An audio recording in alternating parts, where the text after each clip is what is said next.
You are now listening to the Old Head, New Head podcast with your hosts, Eric Iberg and Ethan Schaefer. Goddamn kids. Shut up, old man! Yeah. Yo. Yeah. It's going to be a hot one today, man. It's like 88 outside of my garage. The direct sun beating and no ventilation in here. Ooh-wee.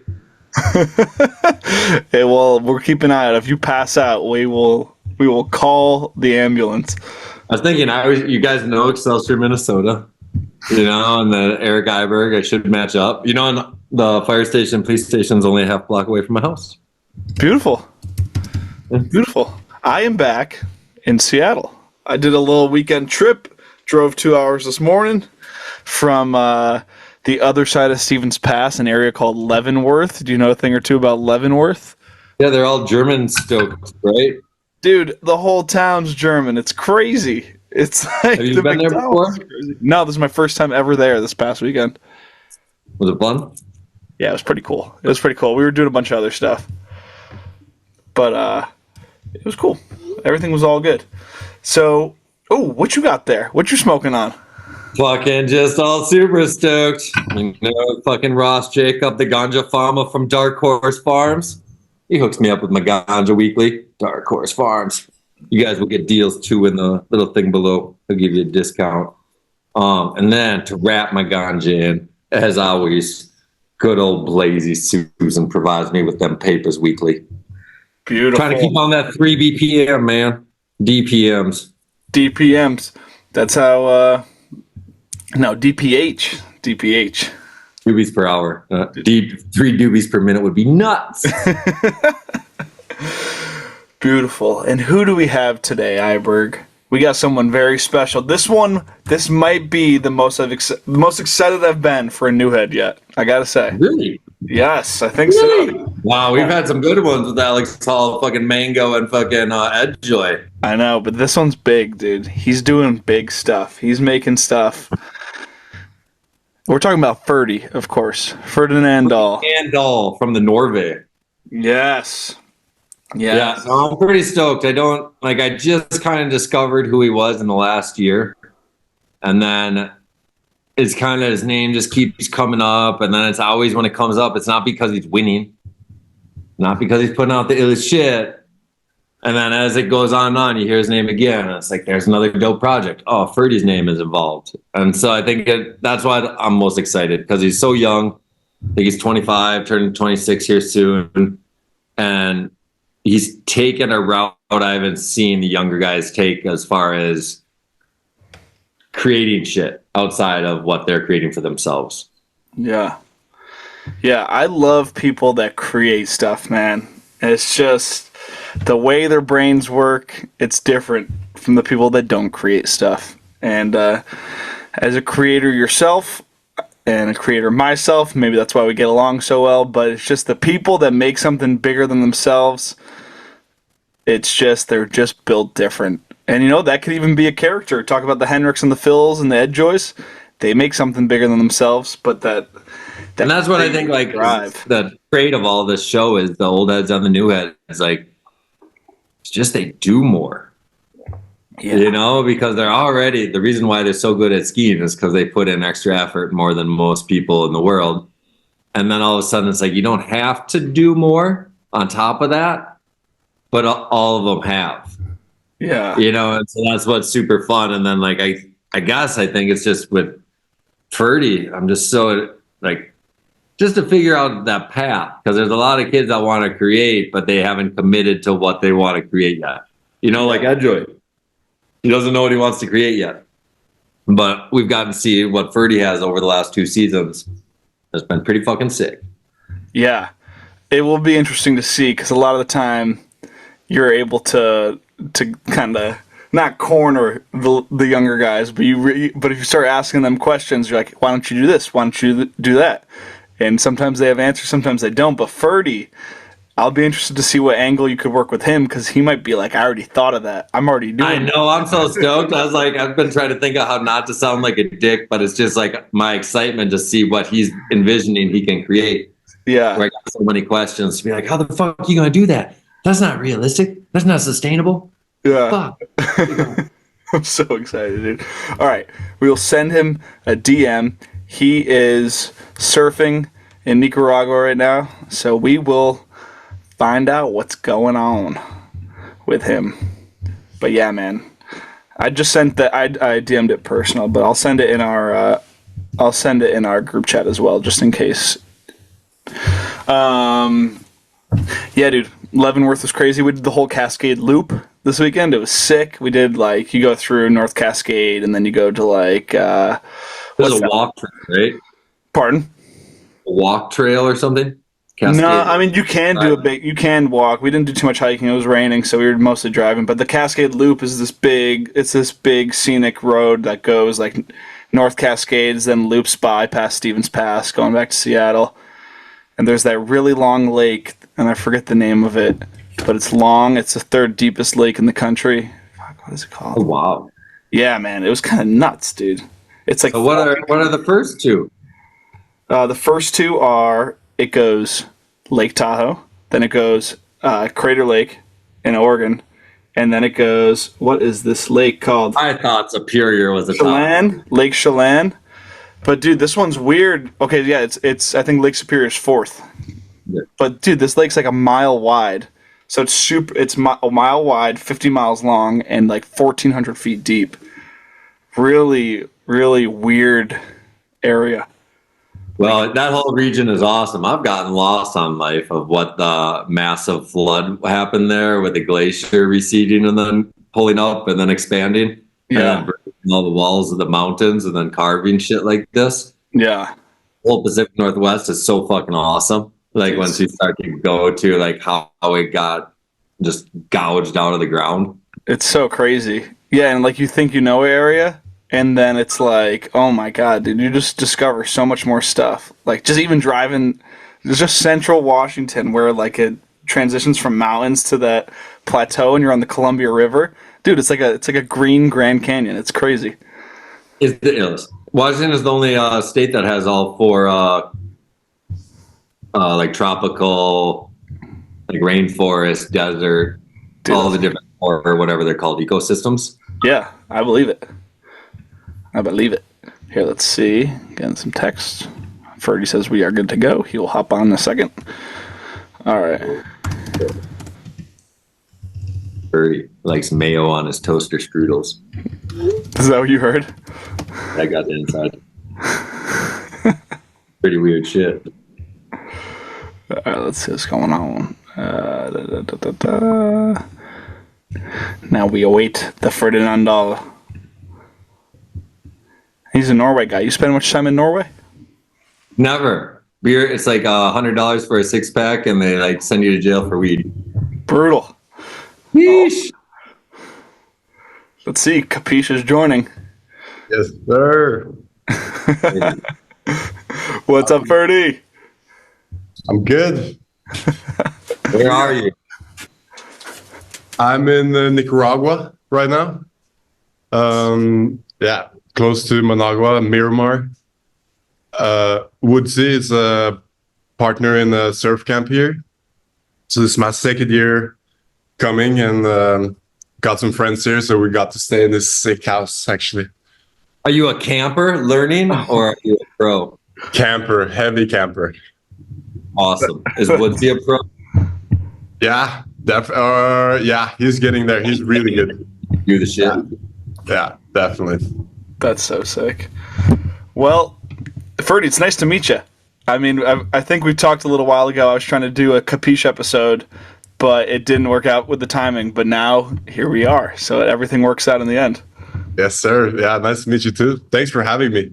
I'll do the little standard breakdown. Like, when Ian and I decided we wanted to do this, it's like old head, new head podcast, new head, old head podcast, whatever. But the idea is like to talk to one younger guy that's creating a bunch of shit and doing a bunch of shit in the sport, and then an older guy. And so we'll be able to like do these weekly throughout the fall and early winter. But the fun part, kind of for me personally, to get something out of it, was to learn why the fuck you guys do what you do. Because I'm 44, so you're 25. So like I know when I was younger, I thought people my age were retarded. They didn't get it. It needs to be created like this. So I thought it'd be really fun to talk to all of you guys to see what you're creating and why.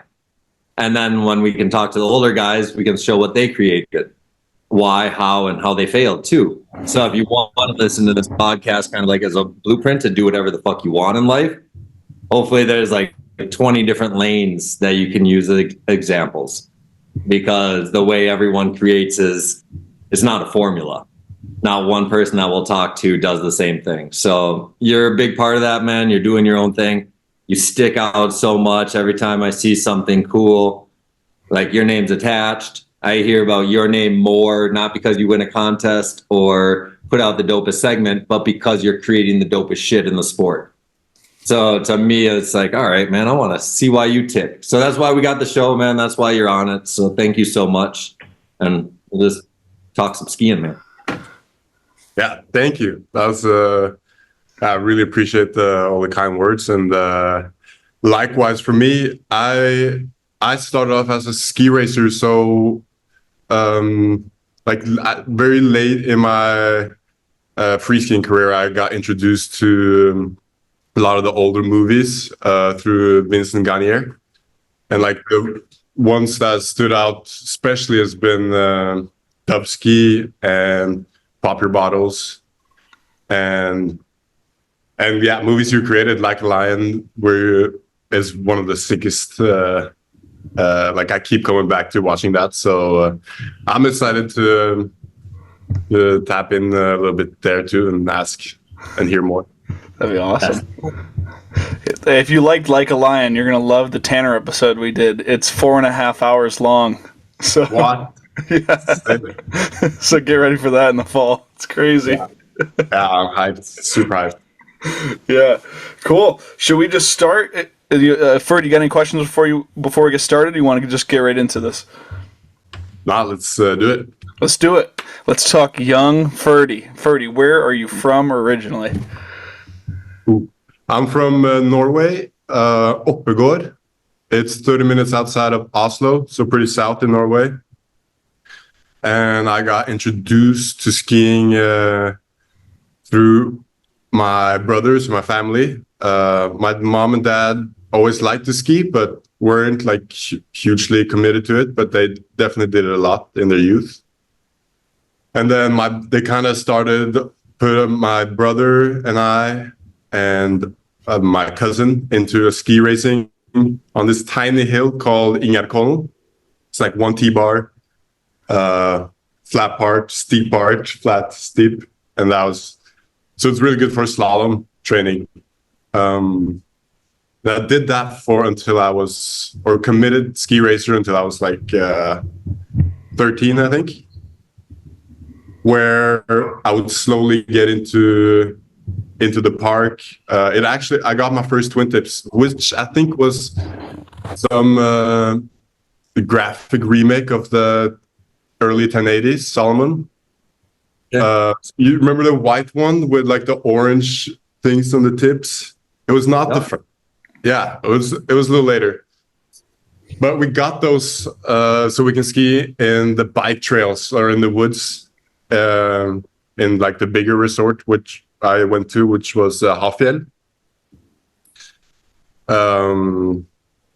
Yeah, and so and then slowly got into it. And luckily I came up, it was like perfect timing where a couple of the older guys in my local hill and their parents really organized a free ski group because they were the kings of the hill, in my opinion. And yeah, we had there was the older guys who had Crystal Media. I would like to shout out. It's an old production company.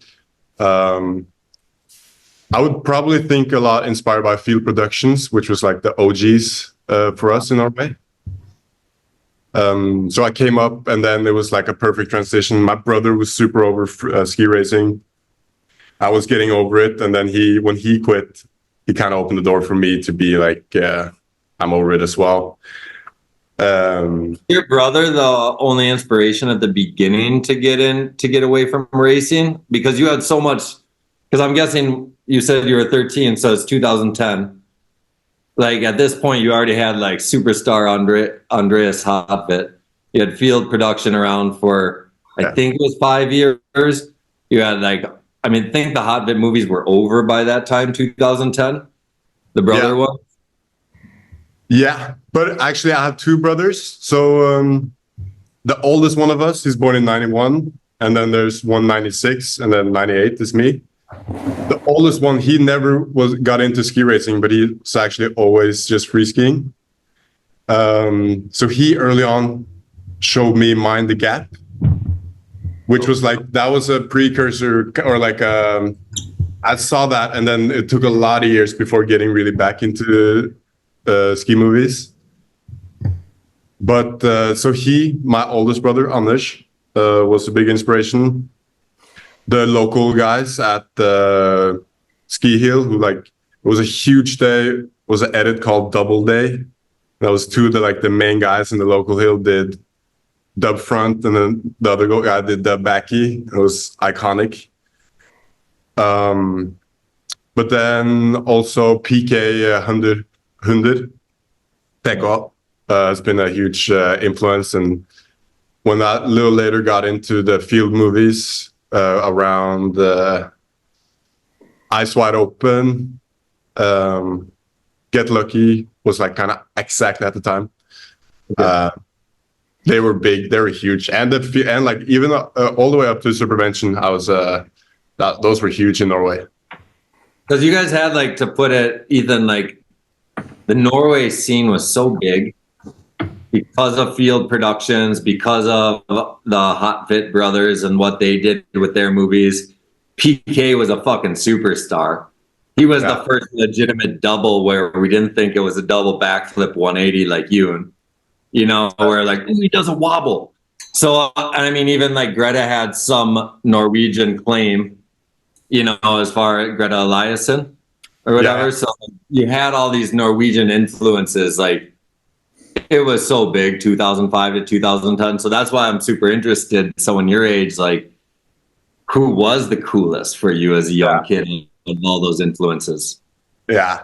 When you mentioned Yoon, I gotta say Yoon was by far, when I was still a ski racer, he was like the goals in his old vlogs, like when he was going around filming skiing. Yeah. And he was like, he started from ski racing, went and became this superstar in free skiing. So that was like very relatable to me, or like I could. I guess he did make that clear because he brought in racing to Yoon Olsen. Yeah. And at that point, I think I was around changing then, or switching. But a big thing I remember was the ski film, which was Andreas's brother and him. They had tutorials. And I was like, we watched the tutorials and watched on like a rodeo. And he had this sick little BMX jump. It looked perfect for learning. And then we actually built out, and I kind of did my first flat spin 360 after watching those tutorials. This was by Andreas and Yoon Hotfit? Yeah. It's like tutorials on skifilm.no.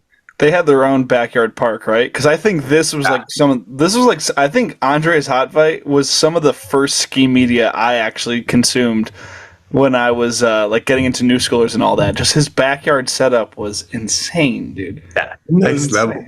Yeah, my dad had a backyard hill, and I'm like, oh, maybe I could do this. No, not the same, dude. You need like a proper mountain as a backyard.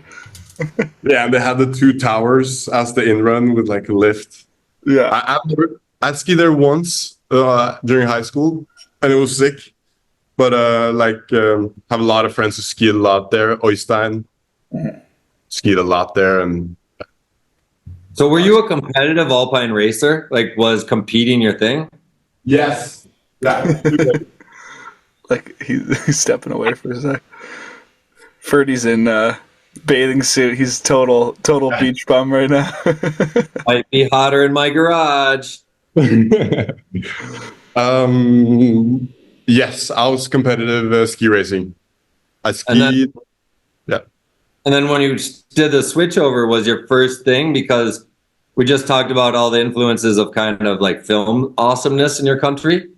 Were you thinking like competitive, like, because PK is someone to live up to. I mean, he was a champion, he is the best. But like, were you like, fuck, I want to go win the X Games, or were you like, I want to go put together movies and films like these guys? Yeah.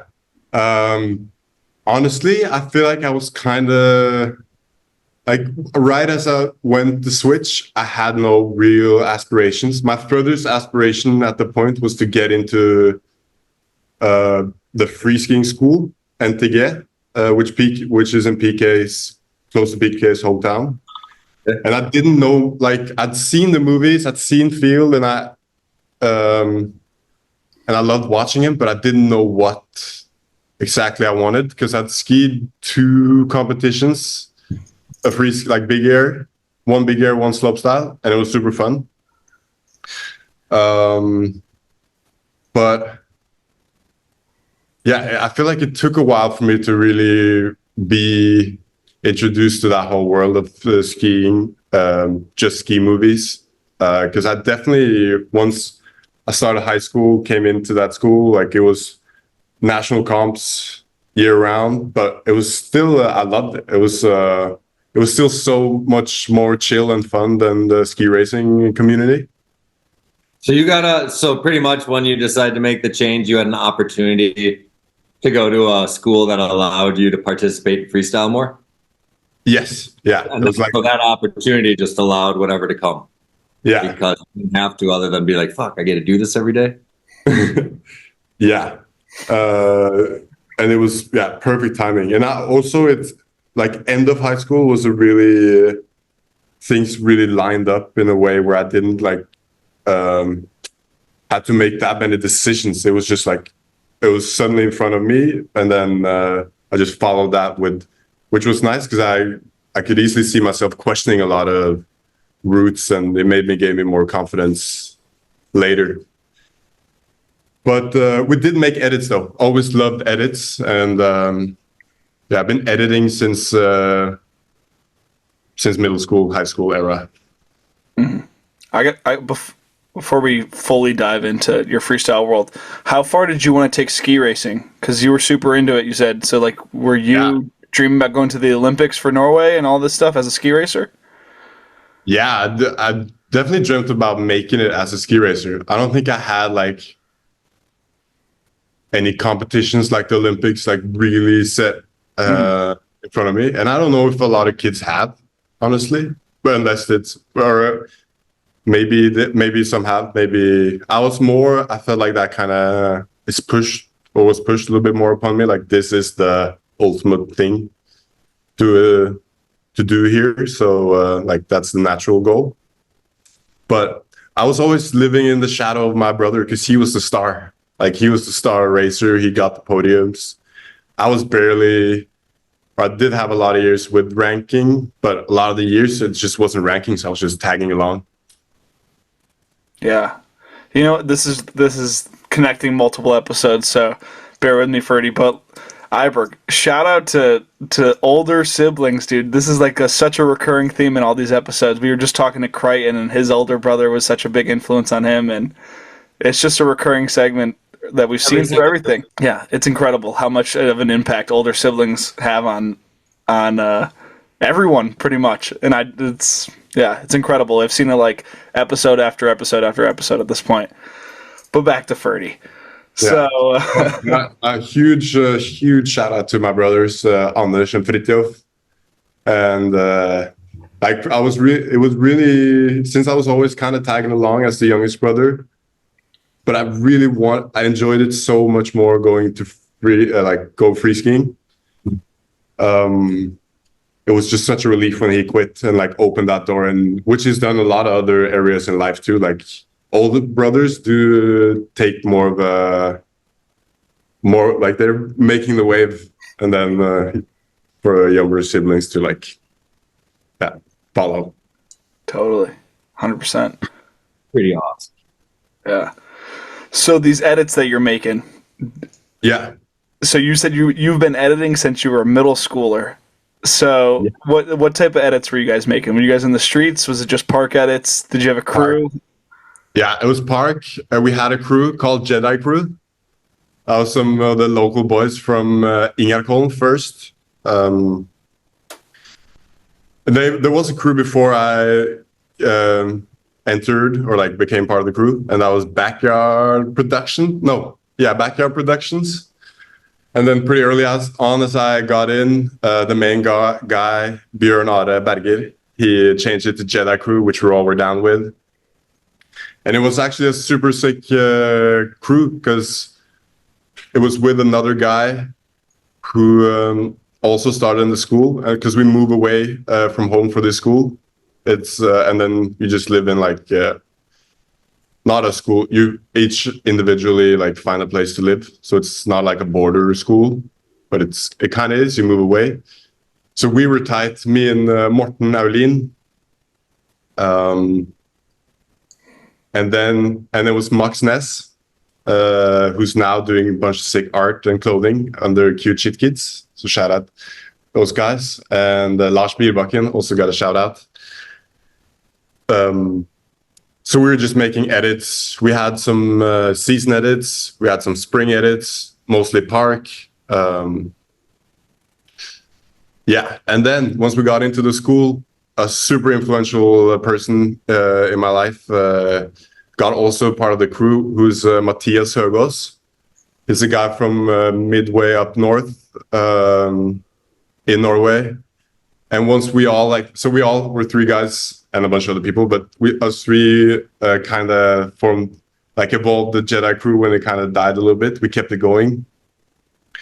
And Question: if I want to go watch Jedi Crew edits, are they on YouTube? Do you guys have a YouTube channel? New Schoolers, what? I think it's under Jedis, Jedis on Vimeo. It was the Vimeo era. Okay. All right. But I can send you. Vimeo sucks on the Google search engine unless you type Vimeo, so I couldn't find these in my research. Yeah. No, sorry. I really don't like the Vimeo search engine. But yeah. No. I want to give a big shout out to Matthias because I really didn't think much about style within skiing until I was introduced to him, or until we got to know each other. And he's always been the steeziest guy, and he put me on so many other skiers. Like he showed me who Kai Mahler was, and who later become one of my biggest influences. And Matthias just became a super known finalist this year, so he was in Mammoth, which is super sick, and he's still skiing so dope. So that's awesome.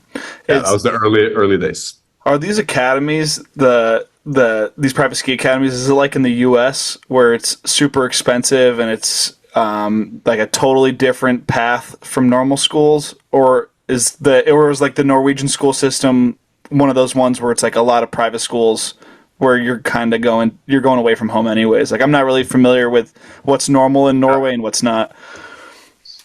It's definitely not a huge anomaly. Like It's not very unique, but there is. So it's like it's a private school, so it is way more expensive. And then depending on the sports you're in, like depending on how much extra fees too you have. And my school had ski racing, ski jumping, all types of winter sports, biking. So yeah, I was super fortunate that my parents could afford to go there and also like to live by myself in a little apartment or like, a studio type. And that's from what age did you start going there? 16 to 18. Dude, that's so nice. Studio apartment at 16. That's pretty sweet. It's sick. It's sick. And now later, I think they all have to live in like Olympic Village apartments, which is probably fun too for the first, because you do it the first year now for like community, I think. Yeah. But then, yeah, there's, and then like you can go most normal is to go to like a public school close to your home, but this school really provided more opportunity to go ski pretty much every day, and yeah, a lot of sick opportunities that definitely helped me a lot on the way. Yeah. Do public schools provide opportunities for ski development in Norway? Because it's a way more normalized sport in Norway versus America. Like in America, it's like super niche and weird if your school has a race team unless you live at the hill. But yeah. So like, did your public school have like a race team and a freestyle team that you could have done if you stayed in public school? I don't think they had a team, but they definitely had a sport or athlete program where you would probably be more independent, but you would have some. They would like adjust it a little bit, or like you had some more opportunities to go. Interesting.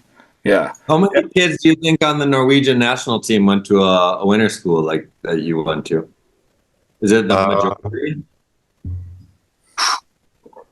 Good question. Because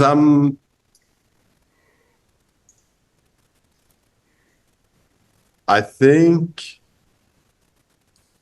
I lose some base because you either like went to that school in Lillehammer, NTG, or you went to Hovden, which was more on the mountain, or Geilo. So yeah, I would say maybe 50%, but I might be totally wrong. Mm-hmm. Yeah. Because a lot of people just do like kind of like a custom school curriculum. No, custom school high school at home. But Were you graduating at 18 when that school's over? Is it the same as the US? That's when high school's done? yeah, Okay. That's interesting. Yeah, because what I'm curious about, and Iberg, I'm glad you asked about the national team because, like I said, skiing is ingrained in Norwegian culture for sure. Way more, especially compared to U.S. culture. Like U.S. culture is not even close. But I was wondering if there's those same discussions in Norway, like, oh, you can't make it as a skier unless your parents send you off to one of these fancy schools, because that's that's the main conversation in America. It's like, oh, well, of course I'm not a pro skier. I couldn't afford to be a pro skier. So, is it that same conversation going on in Norway? there probably is. I'm at this point, I feel pretty removed for it, so I'm not completely on the pulse what's happening now with the kids. But if it's happening, I would like to say to kids that it's totally possible to make it without it, and then especially in this day and age where you kind of can put out anything, like create your own following and create your own little space on the internet with your skiing. So, and there's a bunch of, like, most of my favorite skiers probably did not go to a public school. I would imagine. So, no, a private school. So, but yeah, in general, it's a very expensive endeavor. Yeah, totally. Which I realize more and more growing up. I'm curious now, you're 18. How'd you do while you were at that winter school as far as competing? Like, do you just travel around Norway when you're 16, 17, 18? Are you on tour yet? Like, are you good? Like, I was, so I did a couple contests, Norwegian Cup, I think they were called, or Norwegian Opens before. And then once we got on there, everyone's kind of just doing the national. Yeah, no, that's Norwegian Cup, Norges Cup. Everyone's doing that. So that was the first year of really competing. And it did come fairly naturally to me to put together slope runs, being able to land under pressure, even though I never saw myself really as a competitor. Like, I hate soccer as a kid, but once those started doing those competitions, it went pretty good. And I just kept doing national competitions for the first 2 years. And the last year, some of us got to go to European Open, the last one in 2016, which was one of the sickest competition experiences I've had, I think, to this day. Because then the one in blacks, right? Yeah. and anyone could enter. It was like the main big open qualifier. And you practice, you see all the pros. I at least saw all the pros for the first time. And yeah, I remember seeing Kai Mahler just chilling on the top as everyone was practicing. He just didn't even hit the course. So that was my first little experience to the international competition scene. Qualified to semis, and then in semis, learned my first for the natural dub 10, which was a big thing. But I didn't qualify from there, but I had a sick experience. So you're going to school, you graduate. Are you on a national team at this point when you graduate high school? No, and this was the other point where I was referencing earlier, where it kind of was just laid out. And that was during the last winter season, which was last semester of school, we did European Open. No, that was actually the year before, and I got a couple invites to World Cups because I've been noticed by the national team. Shout out Luke, Ocho, Al. He gave me some opportunities, and then end of the season, at the end of my school year, or right before graduation, there was a tiny big air World Cup in Voss, Mykdal, where it was late in the season, and for some reason there was not a lot of international skiers there, which really opened the door for younger skiers. Now the homie who lives here comes in. Maybe say hi to him. I have to talk in front of people. Yeah, I got third in that World Cup late season, and it was like mostly Scandinavian people. And then that was 2017. I just finished school, and then Ocho, the coach, gave me the opportunity to come to New Zealand, and kind of gave me a fair chance of qualifying for the 2018 Olympics. So I did another World Cup in New Zealand, and then I did Fontremo and got third. Third, and then Christmas got another podium, second in Snowmass Aspen, which is first time I really met a lot of my good friends now, like Joss and Napes, the Slush crew. And then I got into the Olympics. So then, after high school, I was just like, all right, I'm at least doing this for 1 year. So there was no, it helped me not to have any doubt to really go. You were in high school and you went to the Olympics? A year after. Okay. Imagine that being your first year out of high school, Iberg. Jesus Christ. Well, first year out of high school, first year on a World Cup, and then getting an Olympic spot, is pretty wild. And then not even having a full World Cup season the year before, and then the formula is right, the year before, because no one does any late season shit because they don't want to get hurt. And then they don't want to get early season shit, in New Zealand. So, he found I don't know, the little path, man. Dreams. Yeah, it was epic, and it definitely occurred to me more later how fortunate series of events really put me on a sick path to where to grow from there kind of. You're kind of don't have to think too much because you graduate and then go to New Zealand and it's there's a path. Are you having any ambition outside of competing, or is it all just working because school and contests are working at the time? No, definitely always had in the back of my mind that I wanted to film video parts and be part of bigger projects. But at that time, I was really just stoked to film edits. Even it was just horizontal iPhone edits was kind of what I started getting back into it with. Just making edits on the side, but definitely the competition had a big, that was the golden carrot, especially I was really stoked on my Olympic run, but missed the grab. So it was got 8th, right? Yeah. And are you the highest Norwegian place that year? No. The golden boy was Oystein. Okay. Yeah, he won it, which was super sick. So it was all in all a sick experience to get to go to. So when another Norwegian wins, and you're this youth, you got to be able to piggyback on the excitement for the sport in your country. Like, did you all of a sudden get thrown into being like a person that's like the representative for the sport? Like, do you guys get press when this happens, or nothing? Not matter, or? Yeah, the press I think is nothing compared to like how a U.S. gold medalist is on the tour and everything. And definitely Øystein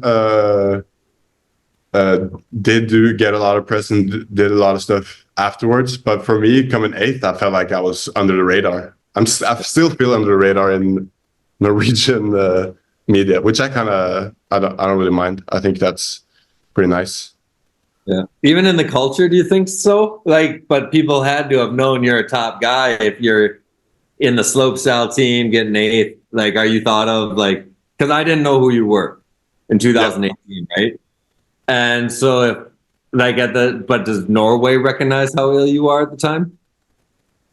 Like, I definitely got some. I'm just saying you have so many influences that are doing so many things. So I'm wondering if your culture is separated from film skiers and contest skiers, or is it all a blended society in Norway? Yeah, it is kind of blended. It's more, I would say it's more separated. When I got to the US and that too, which was a little later.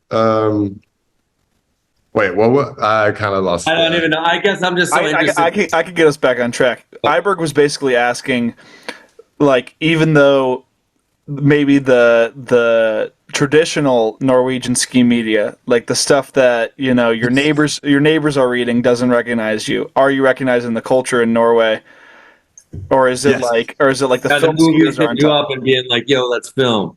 You know this. Yeah, I think so. But at that time, there's been a huge spark last couple of years. But at that time, I feel like in Norway, the competition scene was definitely the biggest. Like, no one really came in and filmed the gap, I would say, after field productions. So like contest was just like people talked about contests on hill, making Insta edits, YouTube edits. But as far as like the big video parts, there wasn't that many doing. And I was kind of, at that moment, I knew I wanted to film in the future for a proper part, but didn't really exactly know how and when and where. But right after Olympics, Felix Østerud, which you probably remember, he's helped me get a spot at Slush Cup, which I really wanted to go because that had like it looked like the sickest thing the year before in Grand Valera in Harlow Park. And I remember seeing Hugo Budval just ripping it. And he, after Olympics, Joss put me on Slush Cup. And also Bobby was putting together a spider free ski team, which was a pretty pivotal thing for me to get on, because at the end of that season, he put on me, Quinn, Wolferman, Maggie Boyson, and then there was him. I have a question about that quick, because you brought it up right now. Did you know Bobby personally? Because I read about this in like a Down Days article that you and Quinn did. And you were bigging up Bobby Brown for helping get you on Spider. But as at this time, it's probably like 2018. I don't know Bobby's status in 2018. Like, for me, it was big. Are you guys friends, or how does he be like, yo, Ferdi's the shit? I think he was introduced to me in Stubai that year because I was shredding with Øystein, and Øystein had been part of some of his recent projects.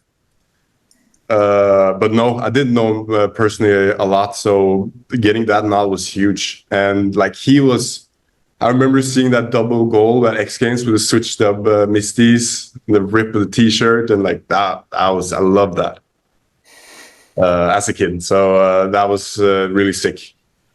Shout out Bobby. And shout out Pete, his brother too. He was also along. We had one sick team trip to Mount Hotham in Australia. That was the only one. And then me and Quinn got funding for a hood trip that next summer. And that was like my main things that I did with Spider. And then I was pretty much out. But it was good. Spider kind of got you the most into like doing a film trip. The most. Yes. And my mindset at that moment, I really remember that I was stoked on filming. I wanted to film parts at that point. I just hadn't really done it. So at this point, I want to ask right now, because we just went you're at the Olympics. You fucking have a resume now, like Bobby Brown hooked it up, but like even before Bobby, like in Spider, are you a sponsored with cash kind of skier? Or are you just living the dream to go to the Olympics? I was funded by the national team. I got free skis from K2, and I think I just got on Monster and Spider that same summer. Which was Monster and Spider are both like salary companies to you, right? Yes, first salary that I had some local stuff helping out with a leasing car, more as almost a favor. Early on, but those were the real like contracts, but they weren't anything crazy. I think Spider was around 10,000 US a year, and my first with Monster was somewhat similar. Nice. Well, that's pretty awesome at that age. Yeah, I was stoked. Go for it, Ethan. Sorry to interrupt you before. No, you're good. That was very valid. About the Olympics, getting on the team. I always feel bad for our U.S. guys because there is so much talent in the U.S. and getting on the team to get selected to go to the Olympics is so competitive. Was there that same competition for Norway getting on the team, or were you like, oh, thank God I'm on the Norwegian team, like I only have to beat 3 other dudes to make it here? No, I did not. I was thankful that the pool of riders weren't that big as the U.S. because it's just like a continent compared to Norway. But it was so many good guys, like Christian Numedal, Felix Østerud, Øystein, Birk, Ruud. So I was surprised. Like I didn't have that real belief that I would get into the Olympics that season that I got the travel with them, but it was like pretty much those 2 contests, the Fontremo and Aspen Snowmass, right before that put me in. And do you think that the opportunities that we were just talking about, Spider, Slush Cup, all that, was like a direct result of being in the Olympics that year, or was the Olympics not that much of a game changer for you? It was definitely, looking back at it, my breakthrough year, but I don't think the Olympics necessarily was like I had to. I think I would have, hopefully, I think Josh saw me ski before the Olympics and would have put me in, and same with Bobby. Quinn didn't go to the Olympics and we still got put on. So hopefully, I like to think it wasn't just like the only factor. Yeah. I would guess it wasn't a factor at all for those relationships. Yeah, likely personal relationships because he met through World Cup, but those are personalities that then supported him. And it was like, you dope no matter what, someone gives you a score. Yeah, facts. But it's not like they're like 8th place. That'd be great on our marketing plan. Let's give him at $10,000. Yeah, just like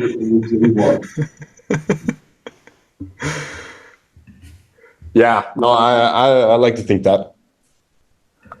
Word. As well. Word. First Olympics. So now you're an Olympian. You got a Slush Cup. You kind of getting to think. You're getting experiences to film. It's kind of the biggest down year as an Olympian. It's the biggest down year ever, right? The year after the Olympics, where no one really gives a fuck in the competition world. Like the infrastructure doesn't care. Everything. When do you start to think about like stuff other than competing, right? Because Slush Cup is still kind of a contest. No, I'm sure you get inspired for that for future ideas, but like, when are you like, oh, I want to try to film with this company, or I want to create my own videos, or what's the first thing you want to create, like other than competing? I think that summer we went to Australia, Perisher, same time as Joss and Napes. Napes is the 4x9 guy, and then was filming a lot with Joss, making videos for Joss at that point. Also did a lot with Slush. And we just really hit it off super well. And Napes, I remember we were in the cafeteria and said he wanted to make a movie. And that was like a green light for me, because I've been wanting to do that for a while and really put the effort in it and have a part in a ski movie. So like not just a solo project, but different parts. And that's kind of when we started filming for Peep the Game, which was a Slush movie. And yeah, so then that winter, I started hanging out in the US in between contests, which was like, I'm so stoked to do that, because that made me, first of all, having to, like, I traveled there through the team, so I got it funded through the team. And then instead of having that flight back, I would just stick around, hang out with Quinn, live in or stay in Park City, sometimes Salt Lake. And Is this when you hung out with Tanner this winter? No, that was 2022, so that was a little bit later. Okay.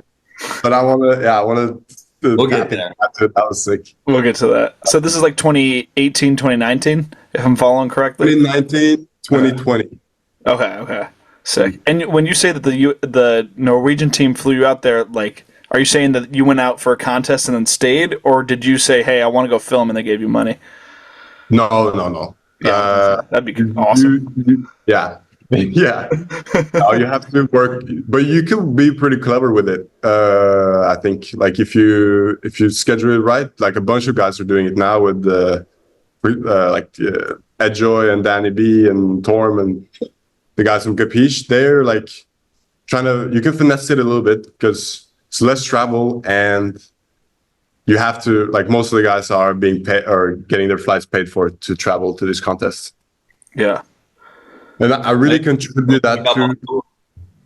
I'm just saying, all you have to do is call, right? Like, if you're like, because they're booking you a ticket anyway. Yeah. If you're organized enough where you don't just say, what day do I have to be at the airport and come back? And you're like, oh, I want to do more. Like, it's a pretty easy move, because you're not taking advantage of anyone. You're actually being the most proactive athlete on the whole fucking team. Yeah. And so hopefully, like, with just good enough communication to your team, you'll feel like they're stoked on it, and you're definitely stoked on it. And because I contribute that so much to how I got so many good friends in the US, and got to know Mango and Oliver Hoblitzel through Quinn, and that was a huge influence, because I don't know if you guys are familiar with Blessed, the Supreme skate movie. I don't think so. It's like, for me, really was the first one I already changed my view on movies. I hated it the first time I saw it, and then I kept watching it, and I started to love it. And it's like the most influential, like, Strobeck, who does all the zooming, face, feet, and then sick coloring, sick music. A lot of personal, like, B-roll shots, which I'm always a fan of. And Oliver was on that tip, and he had that camera, the HPX. Did you ever shoot with that, Eric?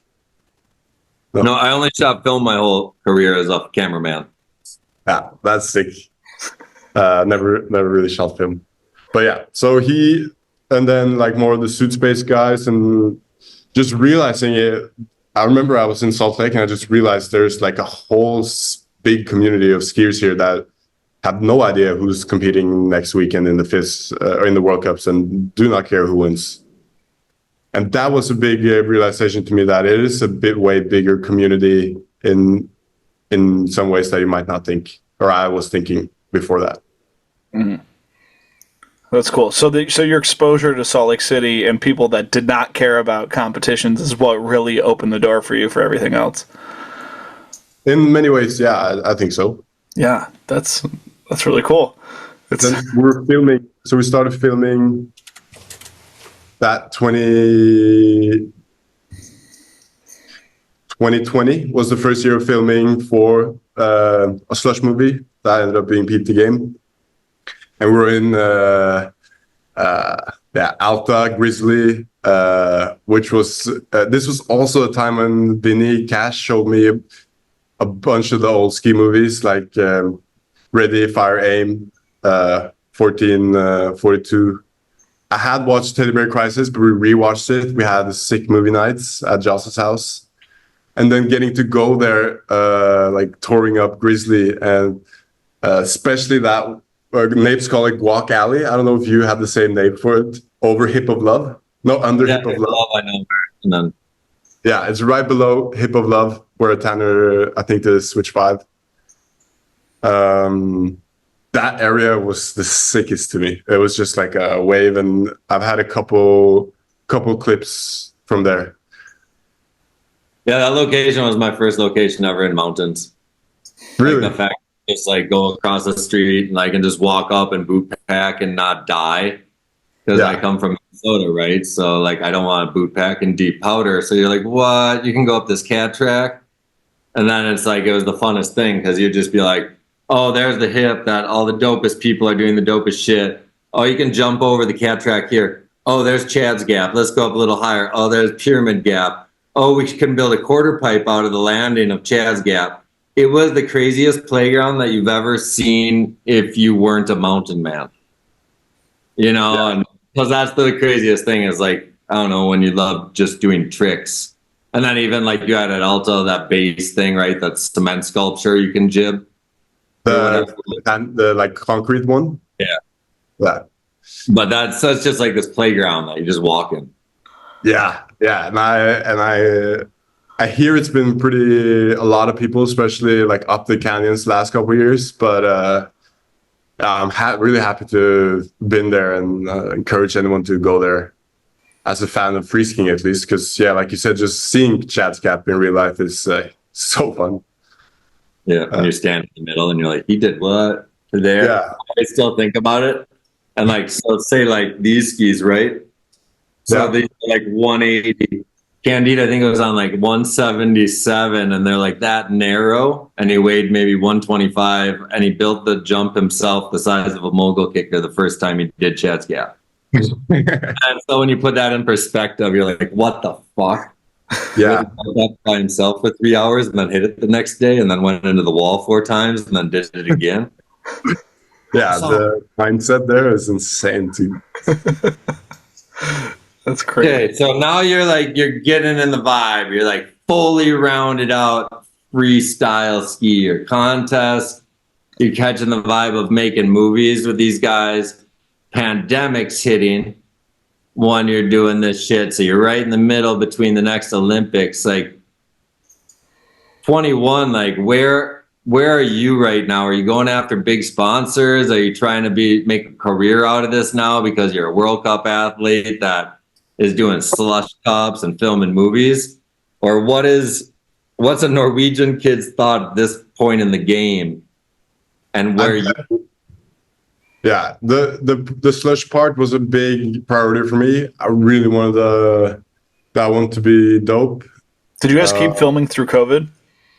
Yeah, we filmed. It turned into 2 years. Yeah. But also, I've never won a World Cup. Still haven't won a World Cup or X Games or Olympics or anything. So that's always been the drive for me as well, because I felt like I had what it took to win one of these comps. And when was your first X Games podium? 2019. Okay, so just to make sure we build up that, you know, what I'm asking about, what you're trying to figure out now. So you're this Olympian, you're in X Games. And did you podium in Aspen or was it in Norway when you did it? Aspen. Oh. Aspen. Yeah. Yeah, that was sick. X Games is always has been for me at least a dope experience to be there. I've realized maybe in some years that the broadcast hasn't been exactly what they used to be, but like getting there and yeah, like a fan of it from before, and it was always in the ski movies. I love X Games parts like of the movies still to this day. But yeah, so it was a split between I really wanted to do the filming, I really wanted to do well in competition, and I felt like I hadn't like pushed through like the last frontier or the last step. And then, but also I was quitting Spider at this moment. Which during the filming of this movie. Yeah. Why are you quitting a paycheck? Because like Spider was sick for me, and I had a sick time with the trips I got to go on. But it always left me with a sense of we could do this ourselves. Like I can market this brand better. I can have more input on the design than I was promised, and actually believed that I could sell it better. And also, like Spider kept putting people on the team throughout. Like we were the first initial like small squad, and then they put the whole US team on. A-Hall was killing it, and he got on. And I remember we were at Atlanta Stadium, me and Quinn, for Big Air. And at this point, I actually had some belts made already, because 2019 in New Zealand, I got a vision. I really want to create something of my own, just to have a team, even if it's something super small as a belt brand. Took a lot of inspiration from Haldor, Heldorsson 7913, which is a shoelace brand. And at the beginning, shoelace brand. That's fucking awesome. Yeah, shoelace belts, and it was sick. Like, it was a lot in Norway, and my initial idea was just to bite that, and like I didn't see them much around. Like I could probably just like swoop it, but luckily throughout the process, made my own kind of belts. So I already had Capiche started a little bit. Yeah, how do you come up with the name Capiche? That's a kind of a funny story, because me and my homie Morten, early on from Jedi Crew times, we loved Californication, the series, and Hank Moody, who's the main guy. So I had this list of Hank Moody quotes on my phone, and then once I was in the process of creating the brand, I was looking through those quotes, taking some of my favorite ones, and putting in another list. And then Capiche was on there, but I didn't really pay attention to it. And then I called my mom to see, like, just tell her like I need some help to figure out the name, because like I just felt stuck with going forward without any name, because with the designs and everything. And they were in Croatia, I think, on summer vacation, her and my dad, and they were gonna have a little siesta, like a lunch, and get a little tipsy and get creative, she said. And apparently, when she was eating and like she called me back, this guy next to her just kept saying Capiche, Capiche, Capiche. And then she called me back up, and she told me Capiche, and then I just linked it to the one in my list, and it was. Well, it means understand, right? Like you understand. Yeah. But it's like from Italy, but it's like really well used, or a lot of used in like Italian mafia movies in the US, in New York and stuff. And the way we write it's very like American-fied with like Capeesh. Yeah. But like ever since she said that, it was like something clicked, and I was really stoked on the name. So I want to go back. So your biggest thing, so you have all these sponsors. You're like, I just want to start a brand so I can have a crew, kind of, or whatever, a team. Yeah. Like, what makes you want to do that? Do you not feel like there are teams that you're part of? Does it feel like the team doesn't exist anymore in the ski culture as far as brands and people on those brands? Or? I think from what I've heard talking to a lot of OGs it seems to be that once the national team or like Olympics came part of the sport, and then national teams became a big thing, and everyone traveled to World Cups. It seemed like people were traveling more in brand team, or like more with their team through brands earlier. And it certainly looked like that in skateboarding, it's been a huge influence, just how they have their industry. Yep. So yeah, I felt like it was isolating in a way, because you always travel with your team, even though the team is dope and you're good homies with them. It's like you travel around the globe in these bubbles. I hated the national team thing. Like as soon as it happened, and then you're like, wait a second, this ruins it. Like my best friend is a Swiss skier, a Japanese kid that doesn't even speak English. US guys, some Quebecers that just learned English, and so I'd go around, and so as soon as that national team thing happened, I was like, it's almost like an easy crew, because it's already hard to make friends. And then when someone like says, here's a friend group, and then let's travel and feel secure about when we go somewhere, because we all feel uncomfortable in a foreign land. You're like, no, man, you got to feel uncomfortable. Yeah. Like in everything you do. And that's what I realized more and more as I stayed with Quinn, was that I just feel more fulfilled planning these trips with these, or like my crew, and be a little more independent from a national team schedule, which I'm sure works for a lot of people. But I think as far as exploring and really being in the places you are, like linking up with some locals is the way to go, I think. And that's really easy. It's the privilege of traveling. Why would you ever want to like I don't know, like that's the dopest part, is sleeping on someone's couch that lives there. Yeah, exactly. And that's so easy to connect to do through skiing, because you could just be Instagram homies and just like, yo, I'm coming, and maybe he has extra bed, and I think more people than probably people would think would be open to host you. Yeah. No, all my friends happen just because they're like, sleep at my place. And you're like, who? And then you sleep there, and then you do work together because you like the same things, and you talk about the same things, or try to communicate. No, it's dope, man. So I'm okay. 2019-20, because I read this Down Days article, and so you're starting Capiche, and so I understand the idea of bringing back this element. And it sounds awesome. I love like the basic idea of doing the lowest cost of entry through a belt, like, and stuff like this. So you're like, wow, this is how we can unite each other, and then I don't have to compete because no one else is doing it.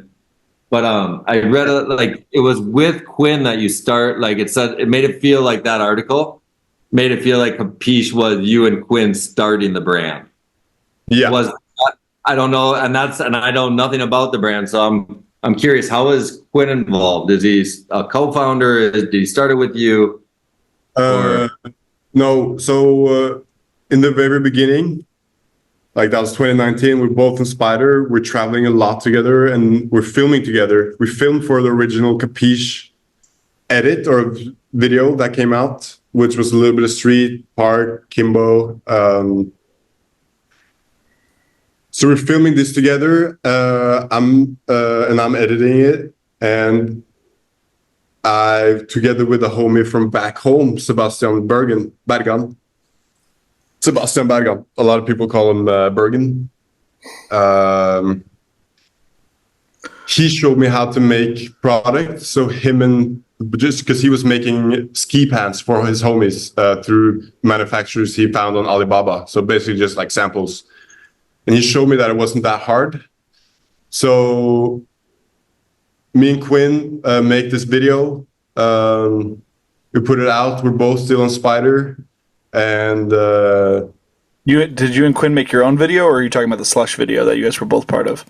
No, different video. Yeah, okay. It's the first video on the Capiche channel now on YouTube. Okay. What's the name of this video so I can remember and check it out? Capiche ? Self-titled.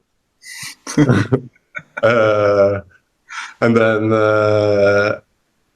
we're at this Atlanta World Cup. And Spider just brought a lot of new people on. I was feeling very replaceable. I didn't do well in this contest, and that's like the Like the constants are the sickest thing when you do well, and it can be the shittiest thing when you do poorly, because it's easy to your self-worth to depend on your performance. But either way, and then I was like, I think I'm out of Spider, and I want to do this, like make Capiche into a clothing brand. I know this homie from back home was doing it, and I think if we do it, I remember thinking if we do it now, like the more obvious would be, or maybe not obvious, but a more safe way would be to ride out Spider a little longer, and then once you're more established, make your own brand. But I had this feeling that it would be a way bigger impact to do it when you're like still kind of an underdog. And it would help, like it would attach more around you as a skier and a character. But then that was kind of where we split up a little bit, because Quinn kept being on Spider for a little bit. And by that summer we had ski pants and stuff. So in a fall, like you come out with your Capiche movie with question mark self-titled with you and Quinn, you got a belt. And then by the next summer, then you're in production and have pants ready. I think the next one was that same season, and it's called Where's the Gabagool? That we're all riding Spider still at this point. And then so pandemic hits, I leave Utah because we were filming for Peep the Game. And then it just gives me some time, honestly. It was that perfect timing because it gave me some time to, with my brother, who's also, both my brothers is entrepreneurs, and my dad. So got a lot of help from back home to start up the company, like legal-wise. Was going to set out to drop the belts that was dropping September 2020. So then that was kind of like the split, and then I kind of pursued it more and was fully committed to it, where Quinn was still with Spider. And later we come around and we tried to make something happen, but then I'd already been working on it for a year, and like we couldn't really find a solution where like was he an owner or was he an athlete? And like our friendship was always our biggest, like we really valued each other's friendship. And that's so when you started, it makes sense. When you started, do you have a team right away? Like, so when you come out with clothes, do you have like a homie from different XY places all over? Or how is it just you? It was around those times, like in the summer, I would go somewhere. Like I went to Zermatt for a whole summer, and and then Fana, the glacier, the summer before. And so there was a lot of people just plugging up people who I was skiing with. And then I, of course, had a dream of a bigger team. I actually had a team like invitation to, or just a little hookup flow or whatever, to Phil B-Dog. Like I was sitting plotting, and I never had the balls to send it though. But dude, it's so genius. No one has a belt sponsor. It's so smart. Yeah, but then kind of what it became into, which was kind of funny with the name too, is like it means do you understand? But already when the belts dropped, like it was full plan to go full ski outerwear. So I was thinking like, it's like people don't really understand. Which, it would be a hard one to convince people. It's such a fine line, and then all of a sudden people get angry that you're trying to build. They're like, but they make outerwear too, and you're like, yeah, but I just get a belt, and he makes 2 cents off the belt. So, and then everyone, and then you just waste your energy. Yeah, but so ever since then, that's been my main. Like I felt so replaceable in the competitive scene, and I saw older people who's been killing it. Just suddenly, like their sponsors drop out of the entire sport. So a lot of the motivation for it was fueled by just some ownership and because I really wanted to stay skiing and being able to be a pro skier the way I wanted to for as long as possible. And then that's I saw was like the sickest way for me to do it was to have ownership in a brand that would build around free skiing and can build my whole team, and then I can keep skiing and have these other avenues. When if you do if I did a shitty contest, I'd be like, it's over. Like, I'm not going to be pro, or it would some security. And also just the reason to have like how much stokedness do you have? Like, you can have one failure a day in skiing, but you can all of a sudden have 50 awesome like positives about it when doing a bunch of other things. Definitely. And I also feel like skiing is skiing is so sick because it's expression. So it's like an art, but it's also very much skill based. So it's the mix between the two. And what you're wearing is a lot how your skiing comes across. And so for me, it just added a whole nother layer or area where I could also like evolve and express my craft. Yeah. Well, it's super fun because like everyone forgot like why it is about style, and they like all of a sudden like created like all these high functions, the vents and the zippers and the things. And you're like, man, don't you remember? Like, yeah. You forgot like the reason why we were able to create a company and say Armada was because you just have to keep it simple. You know, it's not about the highest gear tech. And then everyone got so technical in the last 10, 15 years of the sport, like creating products, you know, like whether it's the skis now for the jet kids to even be able to put out a ski. We'll get to that. But like just the whole idea, like it's, I don't know. And also we'll get to this, like it's do it yourself. Yes. And I think that was like how you ended. It was, I don't want to get into this one yet because it's a 2-hour conversation, but it's fucking awesome. Why not? So the way you ended your Down Days article in 2020 with Quinn was, he's like, and you're talking about Capiche, and it's like, do it yourself. And you can hear you guys going back and forth in the dialogue type. It's like, yeah, do it yourself. And you're like, DIY.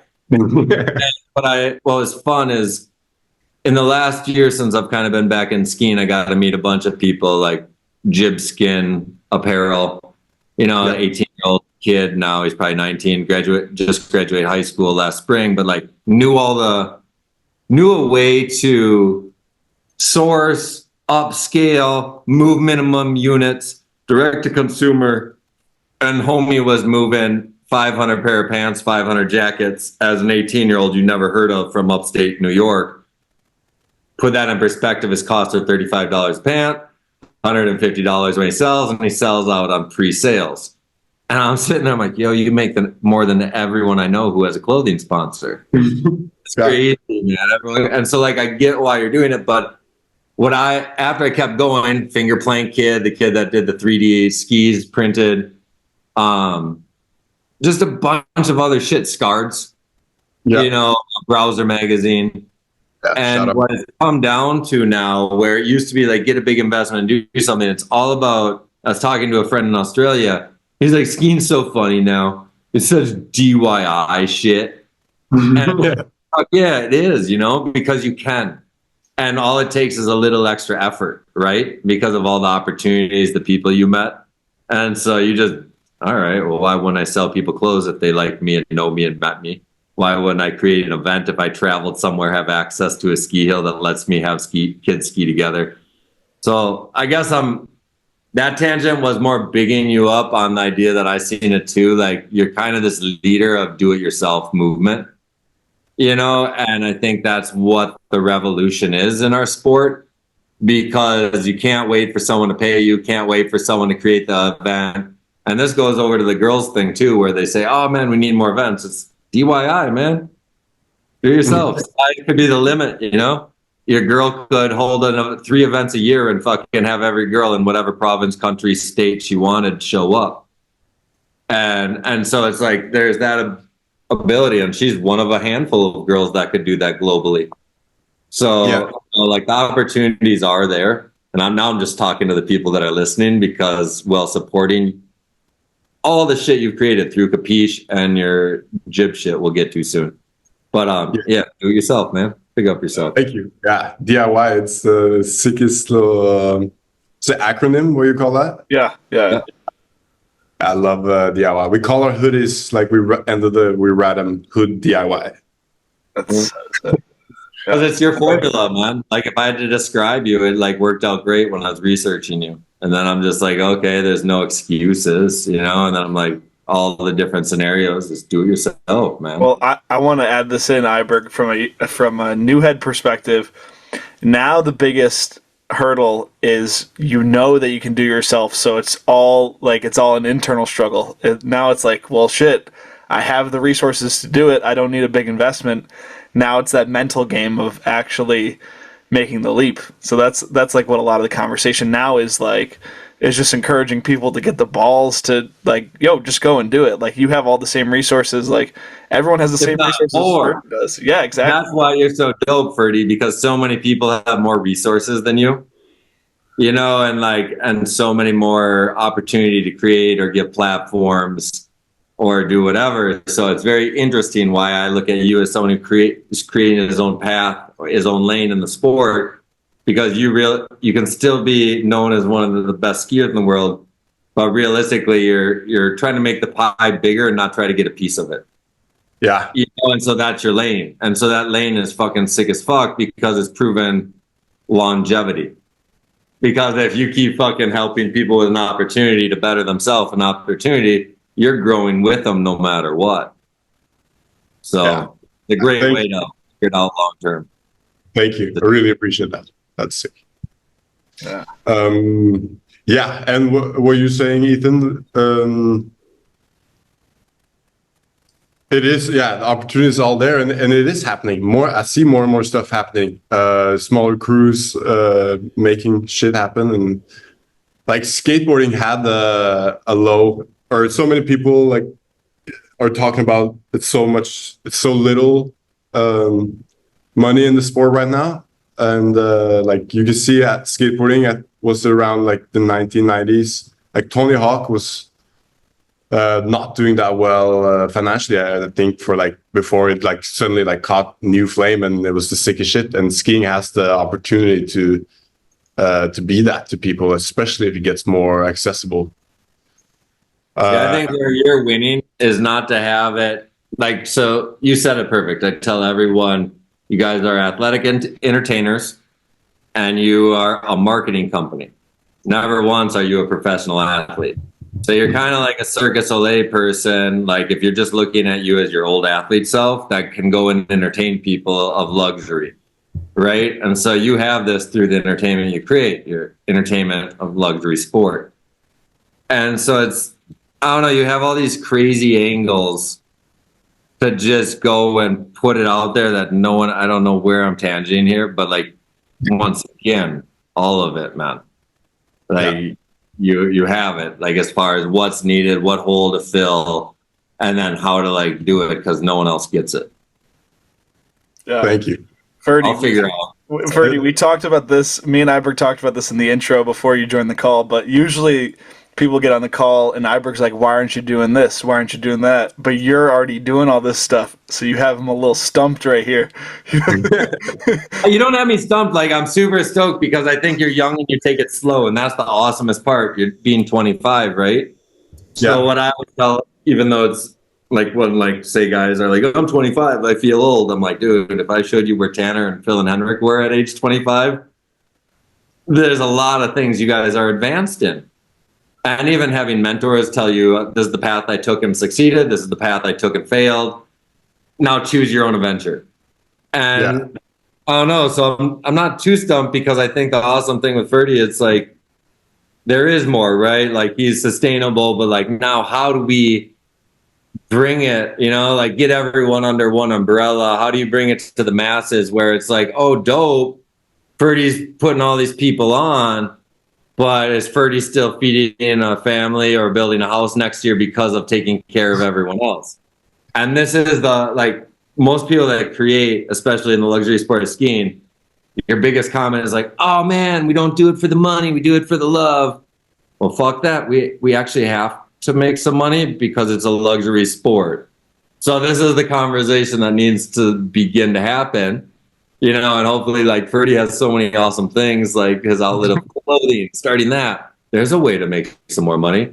Create an event. Okay, how do you do it? Like, do you have a distribution and a TV deal? Are you getting paid off your YouTube streams? Like, what's your music on? Whatever.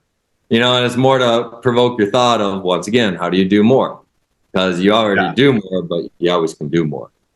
Yeah, so what you said about getting it under one umbrella could be like a great thing for a sport, and that's something Woodsy's been mentioning a lot this last year. Is like, we have this sick group of skiers that are down to come to Jib League and try to qualify in the Open Jam, and Slush got this huge platform on YouTube where there's really, like, I went to Momentum as a coach one year, and pretty much everyone there who's dabbling in free skiing, like, we're watching Slush, and like that's the perfect way to learn about it, and like it's still very easy concept competition to understand. And like, because that was kind of what happened with the FIS involvement, was that you give away a little bit of the the ownership of the sport, at least where direction is going. Because once the brands went out a little bit, which I get in the way too, because in the national or in these competitions, it's very hard to stand out, and it's very hard to get athletes as a sponsor to like, okay, I'm gonna pay you this for you doing these comps, and you get like top 10 every time. It doesn't really make you stand out, so it's not a lot of value for a brand, and which initially or eventually made so many pro skiers funded on their federation instead of brands that are in the sport because they love the sport and they're putting stuff back into the sport.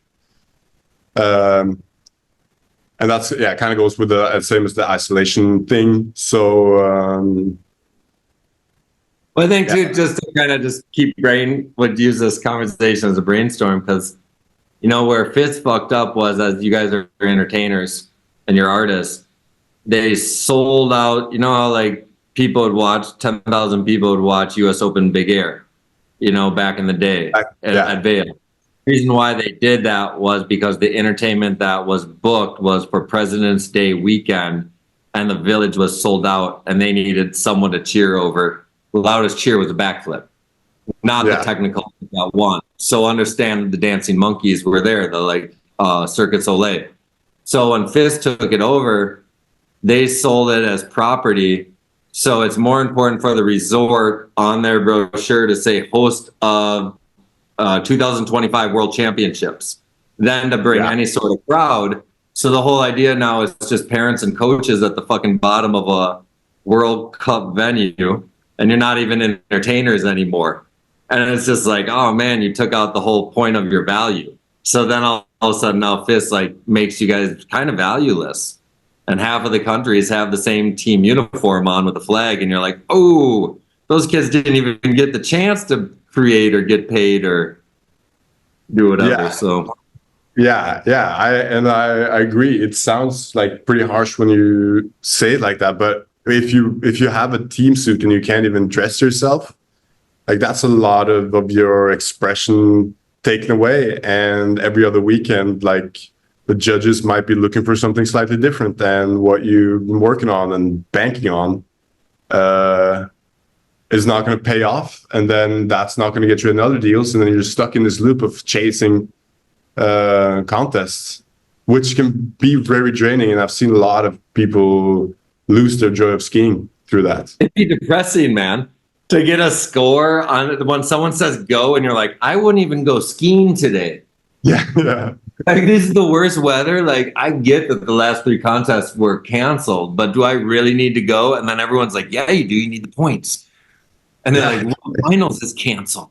Whoa. And then all of a sudden you have the most stupid thoughts you could ever have when you could die. Imagine being like a wingsuit guy on the edge of a cliff, and then people are like, okay, dude, we know it's kind of winds coming in at the cliff, but you know, like, we paid for this cliff for this weekend. And it really killed the whole contest, and especially kids that are bred to think that's the only outlet of expression. it's a bummer because it's like to get sad over having fun and traveling the world is a bummer. You shouldn't be sad. Exactly. But I'd be bummed if I paid $5,000 for a plane ticket, my lodging, my food, and then I made a choice not to compete because I was scared and didn't want to get hurt. So I'm a loser if I feel safe, or I'm a loser if I try to compete in bad weather. Yeah, and that's kind of like I felt somewhat responsible for, because I made steps, and luckily I missed, or I got to skip the steps of continental competition since I went from regional straight up.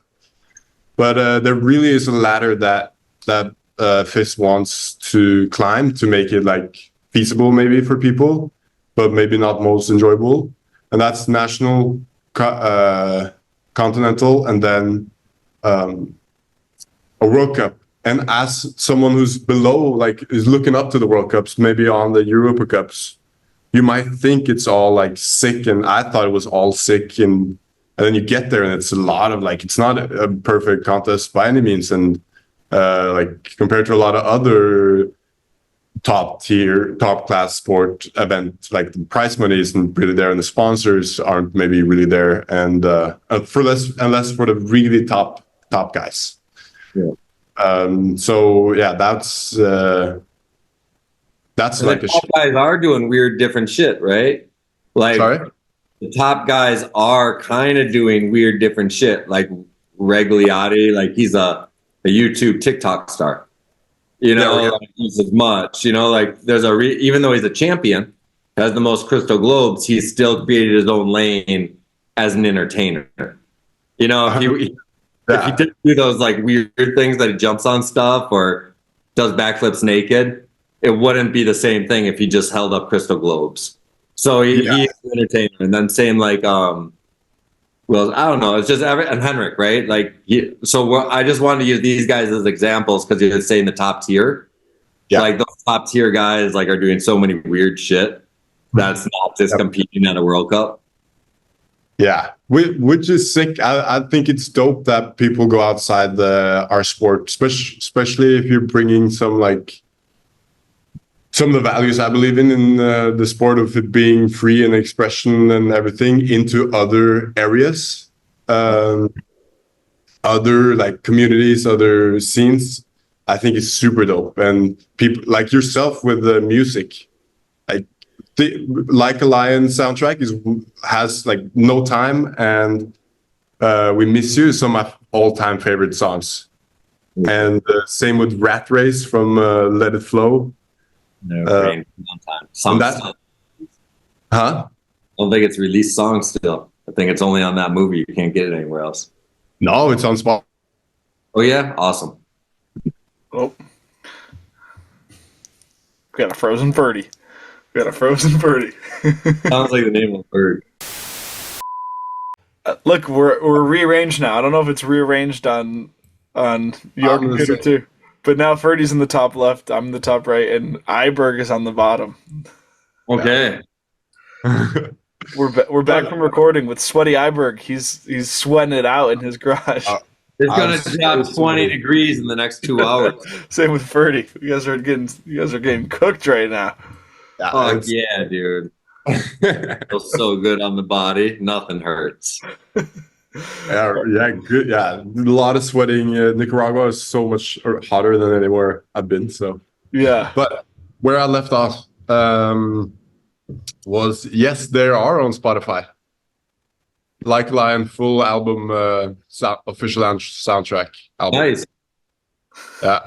The only one that I hasn't found on Spotify is a new one Øystein showed me this past year, which become one of my favorites, and that's Rule Deep.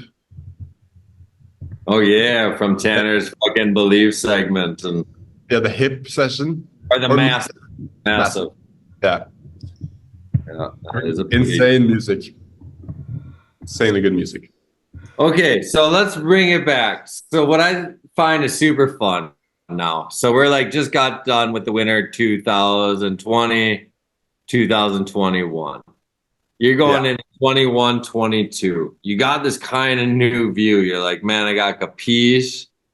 Like, but I gotta ramp up for the next Olympics because I don't know, just seeing what your contest results are. I went on the fist site, checked it all out, and so I'm assuming at this time in the 21-22 season, you're fully committed now to Capiche.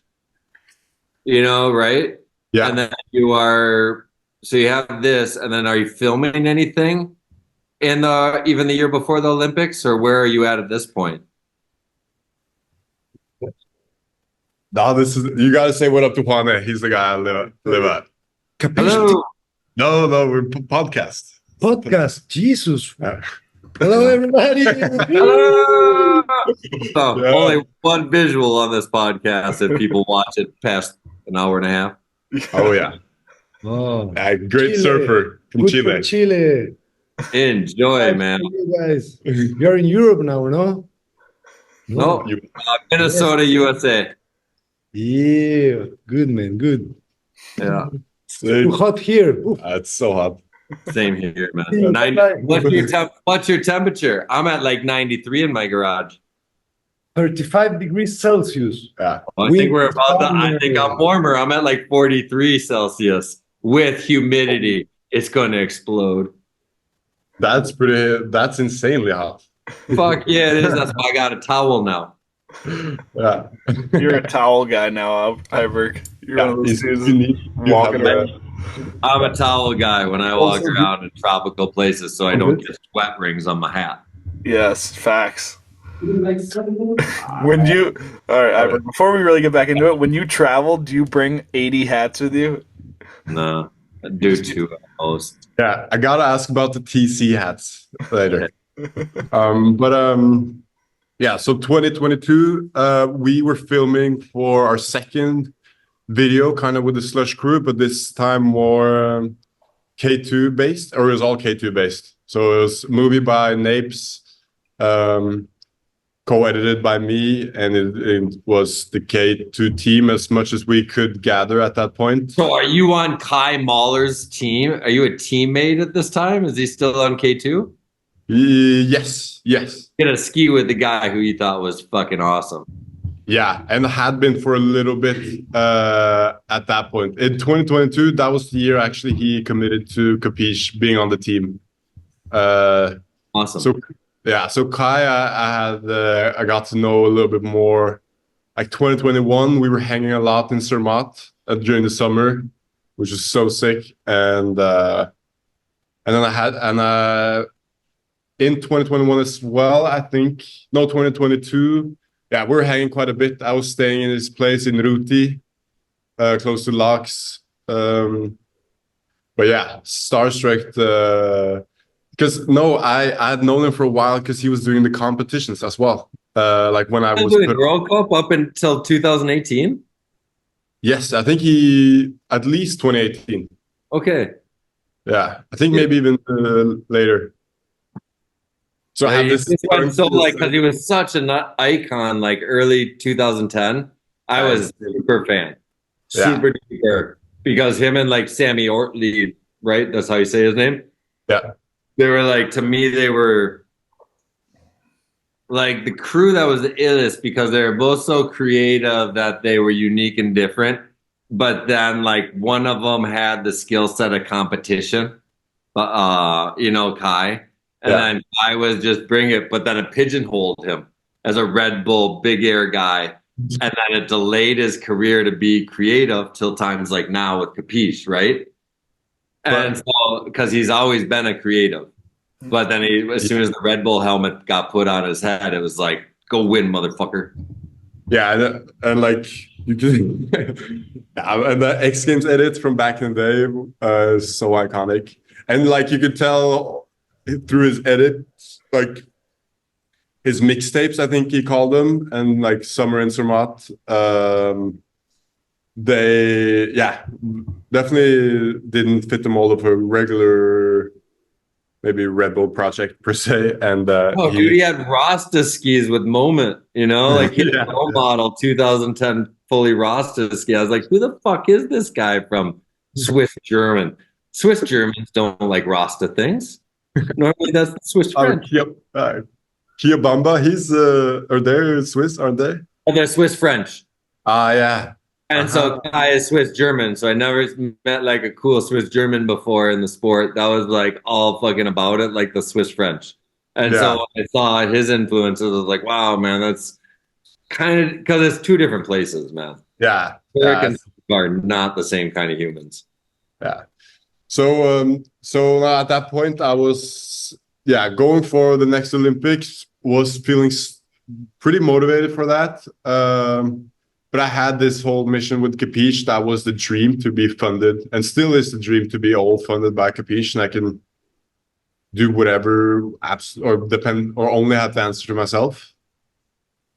But at this point, we're gathering the team, which was a super sick process and the team ended up being Kai. It was like 4 kind of old heads. We're joking, we're a little bit older with myself, Kai, Juna Kangas from Finland, and Hugo Burvall from Sweden. And crazy because looked up to all these guys, and especially Kai, huge influence on how I wanted to ski. And Hugo too, who's only a year older than me. I think it was his 2016 season edit, where he just was on another level with how he. I was just obsessed with that edit. Even though his interview in 2020, you said that was your shit when they asked you what edit inspired you or movie, and you're like, that kid's edit. Yeah. So it's so sick. Crazy to have them on the team. And then the young guns, Danny B, Eddie, Torm, Tormod Frosta, who came on the team, national team, kind of a couple years after me. So we have a pretty similar path, and he's just evolved, especially this year, like getting podiums, winning Jib League. Did you only have the core team built before the Olympics? The first 4 guys you said? Or did no one was built for Olympics, and then Matej as the last. But I was giving Matej and Danny, we were talking during the Olympics, and I thought they both were getting stuff from Dalo, and we're kind of on that tip. But then I don't know if they got it at that point, and then I started giving them clothing. I'd already talked to Kai, Juna, and Hugo. So like that whole until the end, like Kimbo that year was where we settled it with all After 8. Kimbo spring of 2022. Yes. Okay, so here's my biggest question. You got this team, you like now put the time in, you got a couple of years, went from belt, got the idea, I'm gonna do some clothing. I want to assemble an ill-ass fucking team.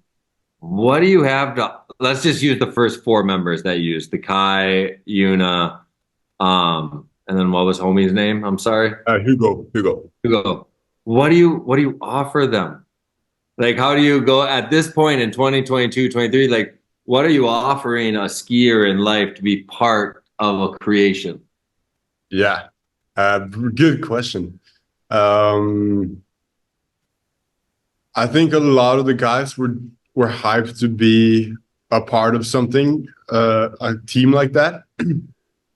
But the only thing I could offer that first year was because that was our first year with the outerwear, and we make 2 pro model belts each, where they get the profit from. But that profit, it was like $1,000 or something, so it's really minuscule. And then we grow and they grow, or like want to grow with them. And then it was summer of so that we did that for 2023. And then last summer we've grown to the point where we pay everyone $5,000 a year. The big guys, not that whole team that you mentioned. The top 4 you pay $5,000, or everyone. No, all eight are equal. Okay. And has been from the beginning. It was just like we separated them into like the old heads just for like the drops. Okay. All right. So the whole team, like I see everyone as such a unique skier and character, or personalities, and that brings so much to the team. So I really want to keep it at that everyone is the same, but we want to find out ways to pay them more, because obviously all those guys could go somewhere else and a bigger brand and find. Did anyone leave a sponsorship to come on board with you? Yes. Or Danny was like halfway on Armada clothing. But do you think that they offer him more than what you offered now? I'm not sure, but okay, what I'm saying is realistically, I don't think so. Oh no. Oh, maybe I not. don't think that poor clothing, because he was on skis too, right? So I'm imagining he wouldn't be offered more than 5,000 to 10,000 for skis. I'm making this up. I know. Yeah, I think he could definitely, like at this point too, like for sure he could get 10K. I would hope. You would hope. You would Yeah. hope. This goes back to association. We'll get all stoked on that later. That's why I got more beverages. Yeah, bringing people together. But I'm not a big drinker, but I did pour myself a beer for the kid. It's too fun. I'm not a day drinker except for this show, but this podcast created me. We're recording so much. You might as well be a day drinker, Iberg. You're drinking most days of the week now. Dude, I already did like 2 4. Like each phone call was 2 hours today, so this still is shorter than my first 2 phone calls today. Crazy. So whatever. Nice. But on around 2022, it was also kind of a big conflict in my head with the K2 project that I really wanted to be a good part, as well as Olympics. So it was kind of like a crashing, little bit of a conflict of interest in my head. Rewind a little bit. What do you mean you wanted to do what with K2? Because then at 2022, we filmed for a K2 project with the same slush crew. Okay. Almost the same slush crew. Me, Joss, Napes, we main guys, and some other riders as well. And who's on K2 that's on Capiche? Kai, you, anyone else? You know. Okay. And I think Hugo maybe was at the time, but he was just going to or switching. Okay. And this was also so I had it was like a two-way drives. Like Olympics definitely took a lot of time away from filming, as well as filming. It's pretty good competition training in when I think about it, and you always kind of feel good coming into a park after filming street, because it's so much safer. But definitely it's a little bit of conflict, and pressures from the team as well made me pretty over it. What is the pressure that you get from a team? Because you're only schedule related, or mostly schedule related. I don't think you could definitely be pressured to like not maybe wild out or something, like, because it's all very federation and a little bit corporate like that. But huge shout out to my national team coach, Herman Orheim, Big Herms.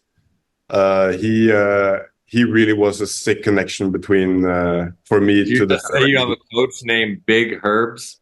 Yeah, he's an icon. Norway. Yeah. Fuck yeah, Big Herbs. Big up yourself. Big Herbs got street clips in the latest Capiche video.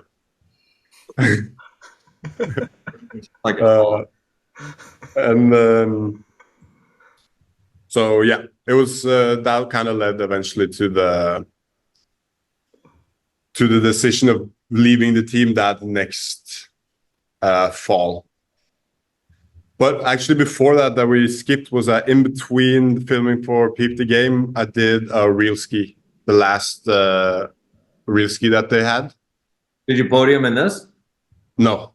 So how do you get an invite? Did you what was your did you put out a banger shit? Did you know someone, or how do you? Technically it was all it was my first part technically to release, but I had been filming for Peep the Game. So I had 1 year Peep the Game, that whole first chunk of that next year for Real Ski, and then the rest I went back to Peep the Game. So why do you And think you got selected? Is my point. Like, how do you? I think probably sponsor influences it. I was a monster, as well as I heard some people turn it down. So I don't think I was the first option, but And yeah. was street your shit then? Going into real street was like, were you like, I'm a competitor and a street skier?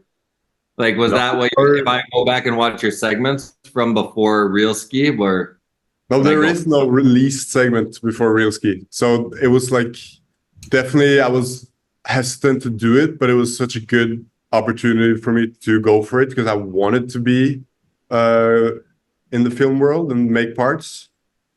But the thing that really sold me that year was that they moved away from the all street and said like, we want to do all ski movies style. Like you could do whatever type of skiing. This is parks, street, backcountry, and those were always. The year Tanner was in it. Yeah.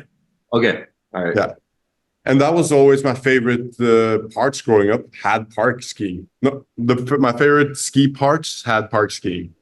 Yeah. Because I still love that in the park mixed with backcountry and street. So, but yeah, I put a park clip in from. I just want to tap in on this because my mentality going into it was that, like, with my I could never compete with what Phil had been doing for years, like putting out the most insane street skiing, and the videos are so beautiful, and Mangoes with Oliver, like those. I watched those a lot, and I really didn't feel like coming in. Like I couldn't top any of that, but I could bring a lot of my background from competitive skier and jumping to like actually do what the new format was all about. So I put in one towards the end, one the Bio 14 blunt that I still like can't really do. So it was a mission. It was one of the only tricks that I really could see myself put in a real ski as a park clip. But Did anyone else have a jump park clip that year other than you? No, I don't think. I think that's the only reason I remember your fucking edit was because that stuck out, and it was like, "What the fuck are you doing?" That's the only thing that I remember is what I thought stuck out was like, "What the fuck?" Yeah, and a lot of people didn't receive that too well, but yeah, that's. But it doesn't matter. Is the point why I bring it up? I'm trying to show you what I remember wasn't necessarily a positive thought, but I remember it. I don't remember the other shit. Yeah, that's good. And I never felt like I got to say that. So this was a good place to just say my thoughts behind it. But other than that, I was so stoked I did it, and it was an amazing time with Napes, and really stoked on the raw part that came out of it on Slush. But it's hard. Before we leave, Real Ski, did that bother you that so many people were upset with your park clip? Because it's a valid trick, and so it got under your skin. It bothered you. Yeah, it was, and I also hadn't really got any like hate comments, or it was not that it was crazy hate either, but like definitely bothers me, and to this day, I really try not to let it bother me, and I think not looking at comments is really the only way, but it's hard. Like I'm still. But it didn't bother me that much.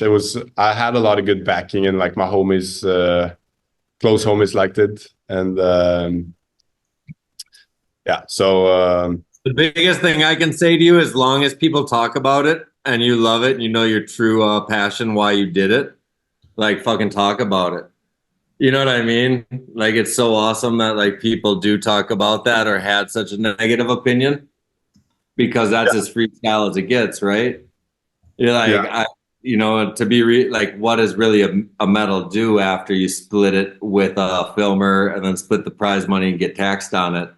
And then all of a sudden you're like, I could have killed myself every day for 60 straight days before the season even really started for what? So point being is you won by how you did it.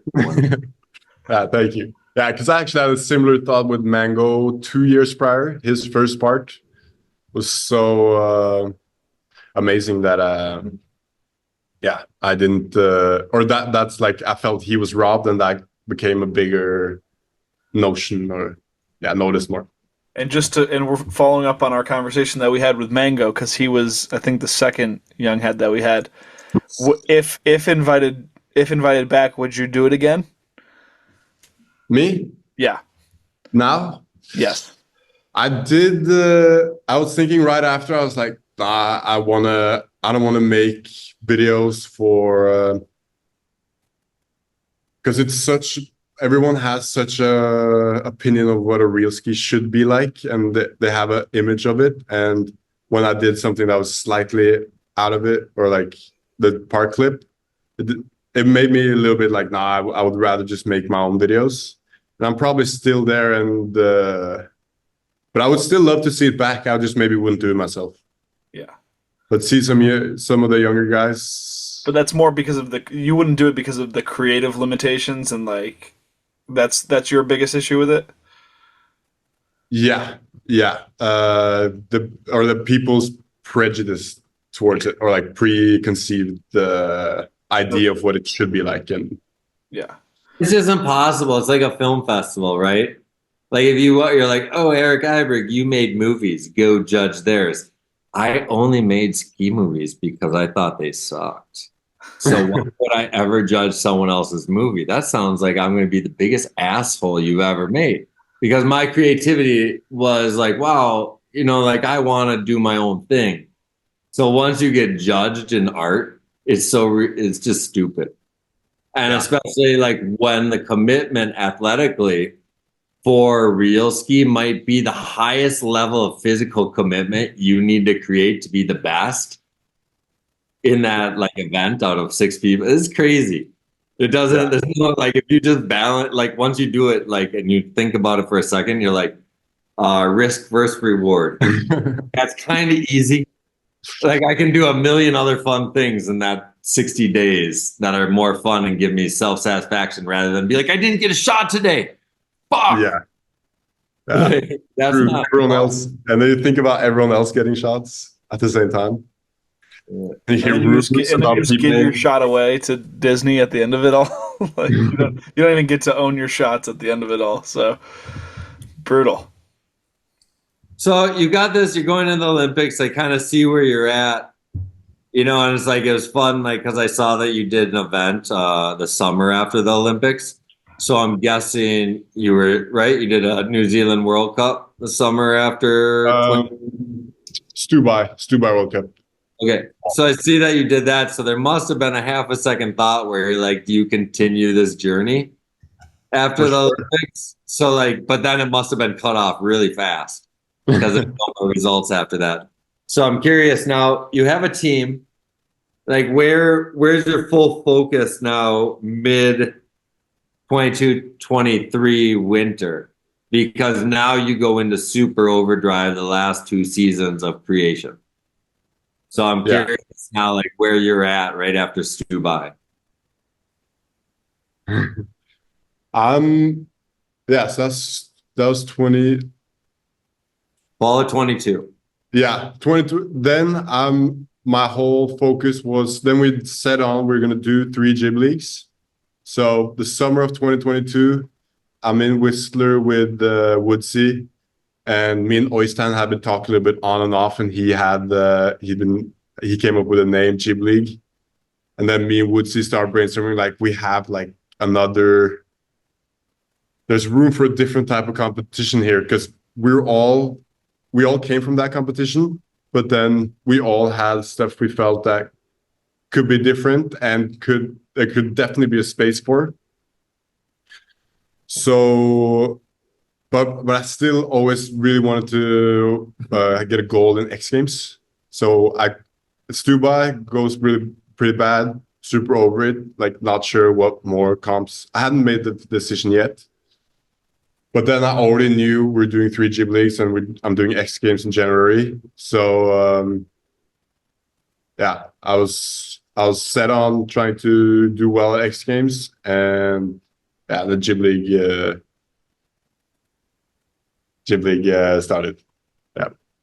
Why Jib League?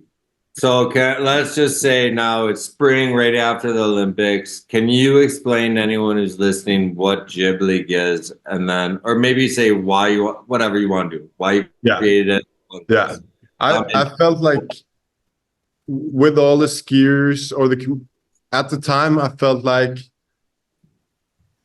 there is a lot of different skiing, super impressive, inspiring skiing doesn't get recognition within slopestyle and big air because of the way it's judged and the way the format is.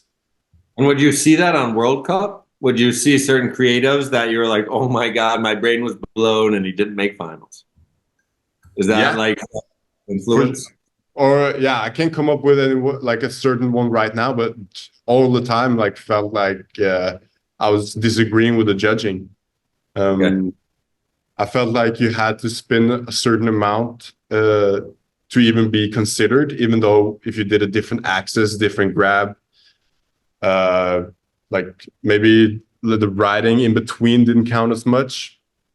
So we want to just create a different space to highlight different type of skiers. And a thing that I was thinking about a lot was what type of format and I was using Mango as an example for this, what type of format would make it obvious for someone like Mango to win compared to like competitor top dog like Ragetli or Birk Rud. And no hate towards like any of it, but it's just like they have their scene. They have their scene with the World Cups to showcase there's space for another one where, because I know there's tricks like these different types of skiers that individually can do that the other ones can't do. And so that's why we wanted it's a new competition that was way more loose, not as like perfection based, because you have 2 runs in the slope style. You wobble a little bit, you're out. And I think consequently of that, your skiing can turn a little more stale because you want it to be, it needs to be perfect. And there was arguments at the time when I was talking to people that, no, but it's sick that you're still in the competitive scene because we need the different types of skiing showcase there. But it's also so depressing to land a sick run and then feel like you're not, or a run you're personally really hyped on and thought was sick, and then you don't get the recognition. It's only a certain amount of time you're going to take that before you're all over it.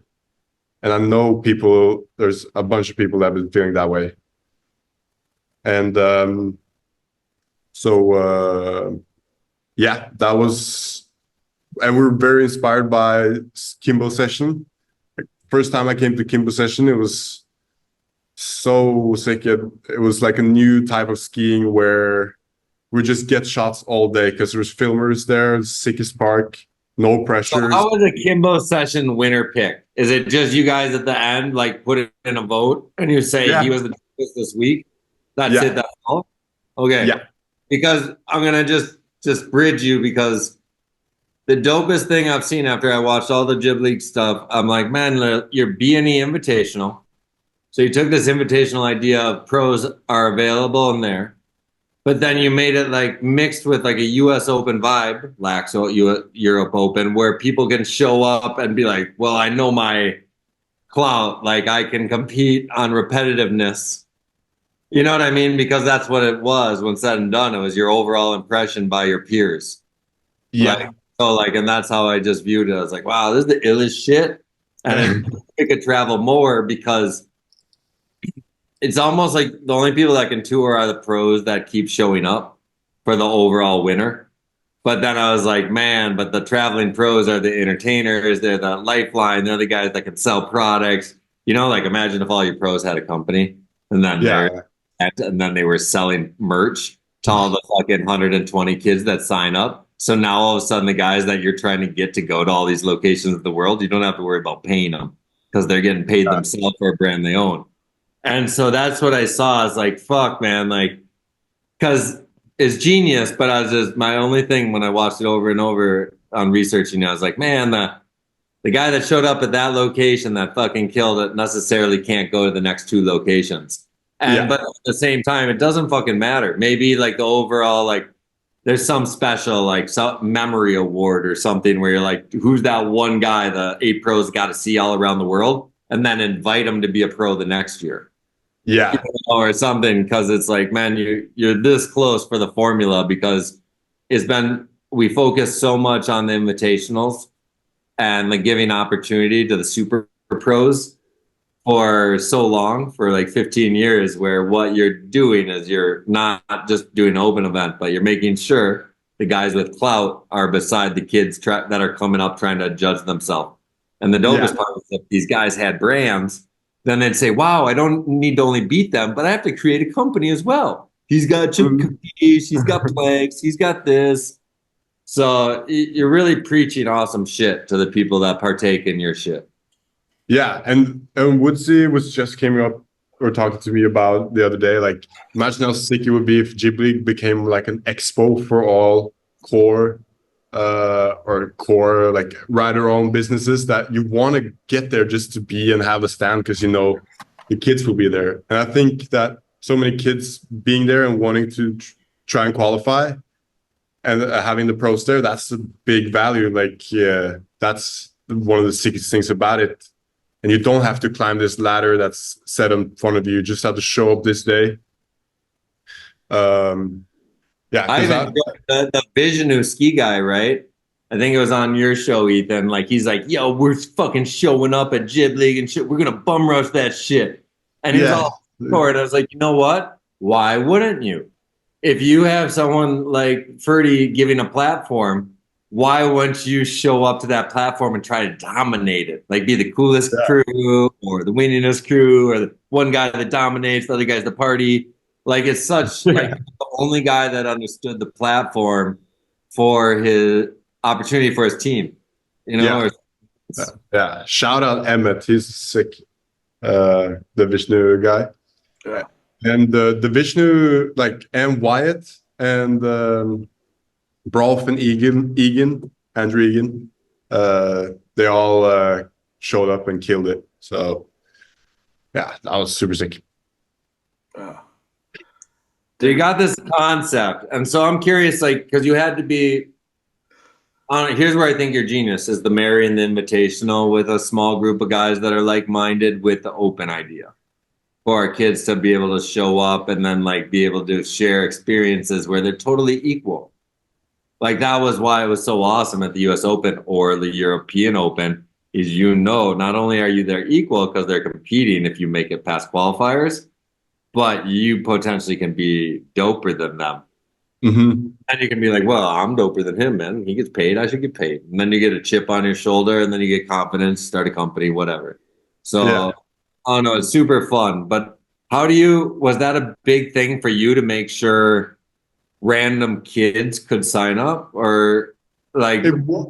It's definitely a big thing for all of us, all three, me, Oystein, and Woodsy. But I think for me, what I was mostly thinking about was how to judge it, because that was kind of my chip on the shoulder coming from moving away from the World Cups and for the slopestyle and big airs, and because rider voting is nothing new and it's been around for a while.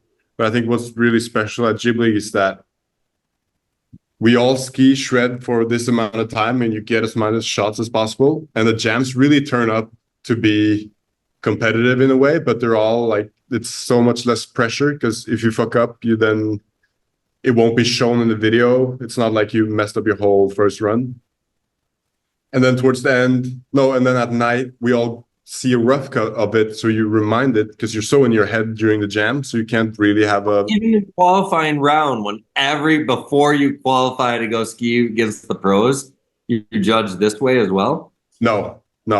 Okay, that's what I'm most interested in, because it's the only reason I don't want to hold an event, because I could never find judges to judge 120 kids like a US Open kind of event, and then have to. And so I'm curious the most on that. How do you go from qualifying kids to be able to go to that next level to ski with the super dope guys? That's been a tough one for us to figure out. But we started off with just me, Oystein, and Woodsy just watching the whole jams, and then trying to make our best effort to make a fair selection. And very often we've said we're going 5 qualifiers, but then we have some extra rooms, and then we have gone 8 instead because we couldn't really decide. But we want to figure out, especially during this summer, to really solidify that voting or that judging process as well, because you can't really do the how the pro sessions are voted on. You can't really do that for an open jam, or we at least haven't figured out a way for it. So if anyone's listening that has an idea, hit us up. How many? Well, you say you have what? What's the most number you had in a qualifier? 8 qualifiers, I believe. You only had 8 people sign up to try to get qualified? No. That was the amount that came through. But it was like, I think Sugar Bowl in California, the one Emmett was talking about, that was our biggest one. And there also we had a bigger panel. So there, Jossie Wells was helping us, Taylor Lundqvist. But how many people total that they had to judge out of to bring the finals? At least 50, I think. Oh, it's so easy, man. Like, here's your scenario. You just break it up into fucking jam sessions of 20 guys that get like 45 minutes. And then they all get their jam sessions. You have a big enough panel. And whoever you're just like, he's dope as fuck. Because now that you have that fluctuation from 5 to 8 or whatever, as long as you have a fluctuation, because you're not like scheduled by TV, it's all good. Because then you're just hanging out, watching people ski and be like, we need that guy. Do you see what the fuck he just did? So it's just like small numbers. Like, it's all pretty. But it's still so hard because things are happening in rapid fire. Like, people dropping in. And he went, and you try to write it down, like, just to remember it for that 4 to 5 minutes. And then another one. It should just be golden tricks, man. You know, like when they drop in, like, because if they you see it, if they have control of that golden trick, you're like, whoa, they can do that. And so it's like, and then it's just all you have to do. I mean, we did 120 kids that are off the leash with B-Dog in Minnesota. Yeah. And this was 50 kids for 45-minute jam sessions, 55, 60. And so, like, all we could tell them is, like, yo, take a second between, wait until they're and we only had 2 features. Yeah. But 3 features wide, 2 features long. But it's just like, wait until he gets off the second feature. And then it was just more a siren kind of thing. You could see a visual, like they just got paid or whatever if they had a dope trick. But if I just had to pick out people where you're like, whoa, that was the illest fucking shit ever, it would have been so easy out of those jam sessions of 50 to pick like 5 people that were the illest. So I don't know. I think you can do it because and then you just have to be like, don't get too excited. 25 people. Just wait until he gets through this area, and then we all can see you and judge you.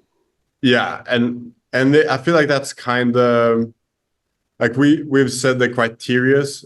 Like for the voting of the pro sessions, there's no criterias. It's whoever you want to vote on. But for the pro sessions, we're looking for creativity, ability, and awareness. And that's like our way to try and explain, like, yeah, we just see if you got like the little special thing that we feel like we as skiers ourselves could I think you almost make it gatekeeper shit, right? Where it's not like you're too cool for school gatekeeper shit, but you have people that are committed to the sport. I don't think you guys are banking right now. I don't think Josh Christensen is banking. So when I look at that, I say, hey, you know what? The people that are showing up, you and Woodsy, the Olympic champion, Oystein, Jossie Wells, most famous fucking New Zealand skier in the world in a foreign country. Why not have the privilege to be like, that guy's really cool? And like, because you don't have these numbers that you have to deal with like this, you have that privilege. You know, you talk about like, it's a way for kids to do in the documentary certain things. And you say what's cool. Right? Not the double, not the triple with the 50 flips. We had to do it at the beginning. So the only judges for the first, like up until 2005 were injured skiers, right? At US Open or X Games. Why does Mikey Wilson do a double flip in 2004 and not even make finals when he grabs and rotates as a wobble? And no one's ever even seen a double flip on that access in their life with the grab held throughout, because we're all like, yo, that's aerials. So You know what I mean? So it's kind of like a gatekeeping, but reverse, because we held people back from progression, but at the beginning, but now you need to hold people back and say, no, no, no. You can triple fucking 1800 to the left, but can you right side 540 mute with no fucking off access? Yeah, I think I see what you mean. And in a way, I think all judge sports do have some sort of factor of it. It's just whatever angle you're taking. You can't judge what you guys do. You have to say, you're a dope entertainer. I want you to entertain with our fucking other entertainers in finals. Yeah, but we it eliminates that idea of a 0.05. Oh, I got fourth place, dude. If I had enough points, I could have made the team next year. That's so unfun. All you have to do. Go ahead. Sorry. Yeah, we just like we really want it to be a valid option for kids to like, all right, I'm not gonna pursue this lane within slopestyle and big air. I want to be a Jib League skier, and I still like I want to progress my skills, and it is more entertaining based, it's based on clips, but it is also like skill based, and we just really wanted to not feel too gate kept or whatever. I guess I don't is the mean word to say because it sounds negative, gatekeeping. Yeah. But I'm talking about a 25-year-old person who's creating. So when I'm saying gatekeeping, you don't have a gate. I'm saying you fucking say, hey, this is a path I want to create. This is who I want to give exposure to. This is who I think is cool. Why do you get the privilege to say that? Because you put the effort in to create it. Yeah. You know, it's like if someone was forced to be in one of my movies because they're supposedly good, that'd be pretty weird. So like I gotta gatekeep my movies by handpicking skiers. You know, it's just how I want to show the masses. And the coolest part is why you win is it's open to everyone. Yeah. So if you're a competitor, like that's the coolest thing, man. The fact anyone can show up and just have fun, even if they don't want to win, just because they want to ski with you guys. So it opens up a whole new level of why you're having a competition. It's not to be the best, it's to do dope ass creative shit with each other. Yeah. Yeah, exactly. And then we use Slush's platform to where and edit everything so it's how we want to present it or think it's the most entertaining presented to the world. So yeah, but thank you. How much does someone win if you win it? 10K euros. Each stop. Yeah. So now you have 3 people that have created this awesome event that has done 2 full seasons. Yep. Okay. 3 guys that put a lot of energy and time in it. Champions of the world. Fucking people that like, that's their shit. That's your lane. Do you guys have like a business plan where you guys make a penny off it? Or like a way to make it a sustainable business for yourself to continue to give the opportunity of this awesome event that you're creating? And also, where's the money coming from? That's what I'm curious about. Yeah. We're working on it at the moment.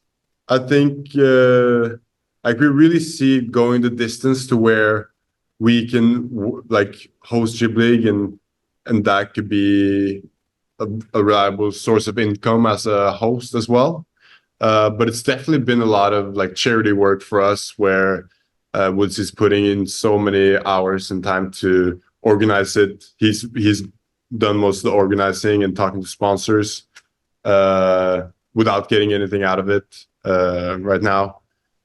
But it's also been such in the beginning phase though. So I really believe that it'll grow, especially with the feedback we got. And I also too, it's been like a lot of hours for me and Oystein with the editing. That's not paid for. But I think brands are going to come around and see really, especially after the second season where we kind of proved it for 2 seasons, that we can make have a bigger budget, because we also really want to push that prize money up. Because you mentioned earlier, like, yeah, some people saying it's all for the love and everything, But as far as the contest goes, I think prize money is like the number one thing to make it a legit thing for the masses, which is like, yeah, for example, golf. Like, I don't care at all about golf, but even though I'm intrigued by the contest because it has so much on stake, and I think that would be a sick thing for Jib League to have like the biggest prize purse. Oh, it'd be so awesome, man, if you could pay out everyone in finals. Like my highlight with the dog off the leash was 120 kids come to Minnesota, ages 3 to 55. Everyone went home with cash in their pocket. Yeah. No, because they did a cool trick that was cool to them that made them have fun. And then they got money at the bottom and they got on a tow rope. And so, like, I do believe this money is a motivator when the sport costs so much. Yeah. Because they still had to buy a lift ticket.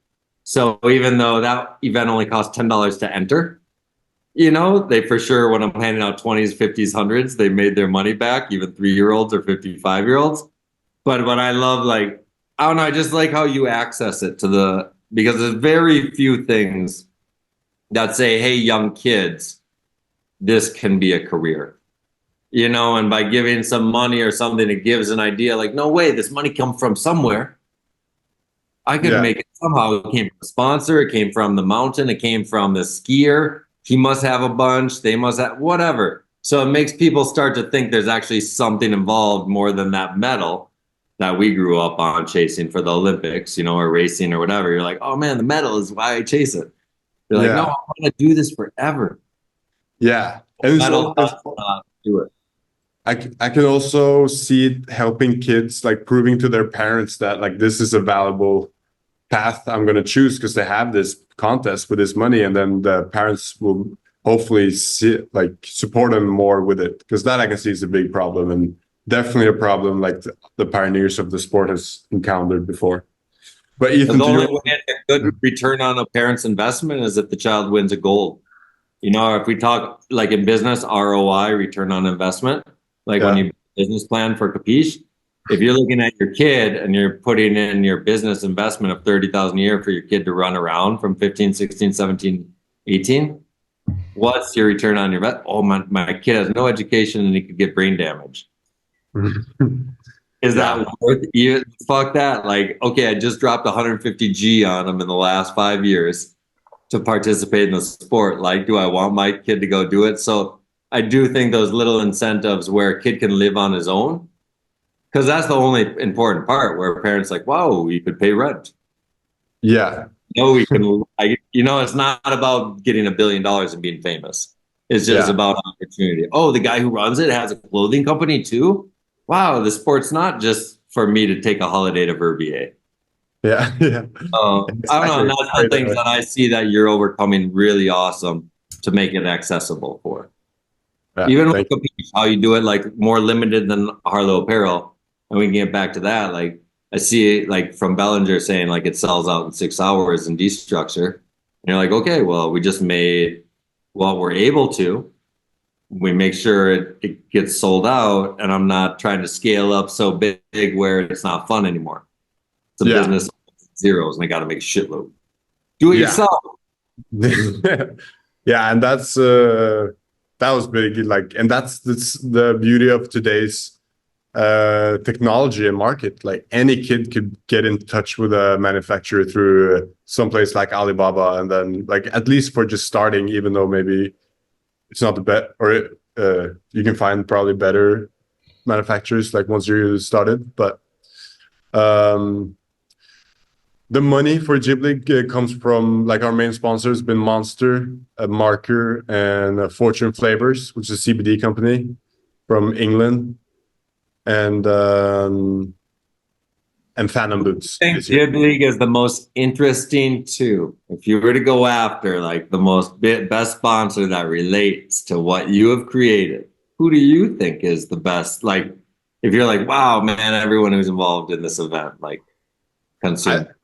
I would say like for resorts, I think resorts plugging, like really selling, like we want Jib League here. Like it's one of the sickest marketing for people.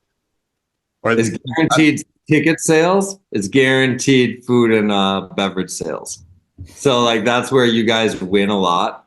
So Yeah. in the qualified But also round, promoting the parks, like the video we shows, I'm sure, I hope it will be like, damn, I haven't heard about this resort before, but they have a sick park, and now I'm gonna go there and spend some money. It's hopefully what transpires. and it was fun because you didn't even need the sick park. You just needed someone that cared about the sport. Yeah, You know, when you did the knuckle hawk or you fucking put that tube on the fucking thing. yeah, that was my favorite.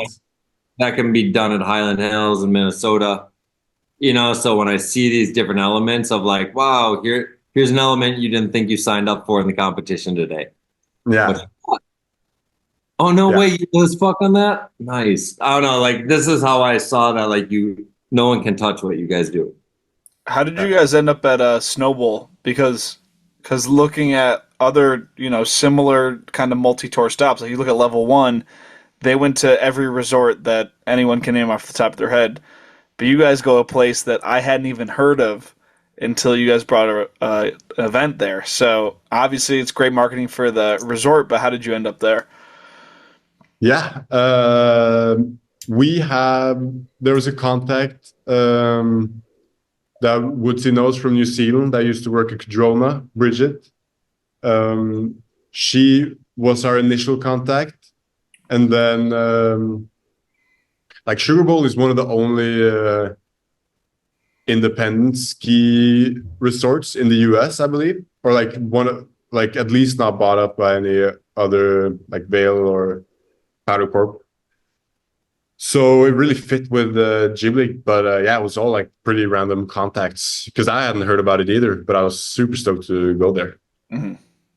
Yeah. Would you guys want to go to like Brighton, for example, or Yeah, any of those other ones? So you guys do want to go to the big names. Brighton would be sick just because like the opportunity for people, like the big community around Salt Lake. And a lot of people could show up there, and I am a fan of Utah, or I love being in Utah and skiing in Utah. So you gotta go just for the weirdest resort in Utah. And then in like northern part, like the Ogden area or whatever, and just go to one place and just be like, I'm guaranteeing you like lift ticket sales. Because the problem is with all these normal resorts, they're like bought by someone at ones and zeros. They already have numbers on those days. And it's just like the only people you can deal with is like the independents. Yeah. Like we did B-Dog off the leash. If we didn't do that event on that day, they sold 10 lift tickets. But because we showed up on closing weekend, no one in Minnesota is thinking about skiing in March, we sold 125 lift tickets. So all of a sudden the resort cares. So the point is like, if I can suggest anything to you, Ferdi, is just like find the resort that you never heard of. Stick on that formula because they'll cater to you, love you, maybe not with lodging, but at the same time give you access to their resort because when dealing with insurance and want to deal with a fucking company that owns a company that fucking does this, they're like, what's your event insurance? And you're like, I don't have the $10 million event insurance. A small company, small resort will say, oh, if they compete on our resort and they buy a lift ticket, this is mostly US, they'll say, oh, the insurance is on the back of the lift ticket. You brought this many sales. So all of a sudden you can bypass this event insurance shit when working with small resorts because the insurance can be done through a lift ticket if your event is held on a slope that's already been made for the public. Hey, so that's how you, yeah. I spent a lot of time on this in the last 10 months. Yeah, because luckily it was Woodsy dealing with all the insurance stuff, but it seemed like a pain in the ass, especially in the US. The worst thing. So just only focus on small mountains, privately owned. Yeah. And I'll be so excited that you show up. Yeah. And we want to set like one of our also like foundations or philosophies is that we want to celebrate public parks. And because that's what like makes it accessible to the public. And for us, it doesn't. We're super stoked to go smaller parks that are stoked and putting in time and effort in the park. But the more help we could get from the resort, especially with lodging, is that would all go back into the event, like take away, like, or open up space in the budget for example, more prize money. So that's the kind of where we're at now, looking into season 3 for figuring out the next stops, is like who is dope and who wants to work with us. Like that's a big one. We want to feel like the resort is stoked to have us. Would you guys go to a rope tow park? Lose sleep on this, Ferdi. Imagine your Circus Olay with Jib League, right? We've seen it in every country in the world, right? Every country has Circus Olay pop-up tent. Yeah. So how do you pop up your pop-up shop event that's there to entertain, not just your numbers on video, distribution for video content, but actually promotion for the sport, because you're a marketing company as well. So if you can think of this angle where you're like, wow, man, I'm bringing the circus, and then we're going to mass fucking hype your spot. And the reason why I say where your money is the actual event. So if you can figure out, the biggest thing is lowest common denominator is entertainment, make people jump, and then feed them and drink them. So if you add in like the night of every of your event, a concert, well, now you're like making people stay, making them like you think it's because of the ski event, but it's mostly for the entertainment, but you brought the entertainment, and then you're selling people alcoholic beverages and making money. But that's it. I made more money off like having Capiche shows at European Open events than I ever made off any ski event I ever did times a million. So figure out like how you, and even like say as a World Cup person, look at BL World Cup, right? The scaffolding big air. Yeah. So where all the money is made is the musical acts. Like Busta Rhymes was there 2 years ago. So now that whole crowd there, Freestyle CH, the whole crowd is not there to watch skiing. Even though it's 10,000 people watching a ski event, they're there to turn their head and go to the music act. Yeah. So control the entertainment and the food and beverage flow and bring that to the resorts that are like, no way, we're a luxury place. I can't believe you can entertain our rich customers. And then you win. Yeah. But on that note, we should get Capiche to a Jib League.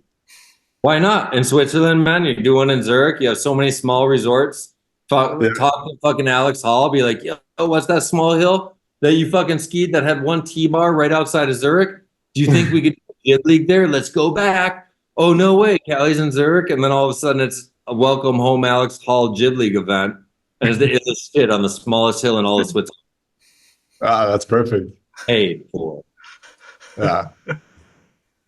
All right, man. It's intense. I'm going to take a pee. I have another drink, man. You better cut me off. We're going to talk. All right. We'll definitely do a tow rope. Like, yeah, we love tow ropes.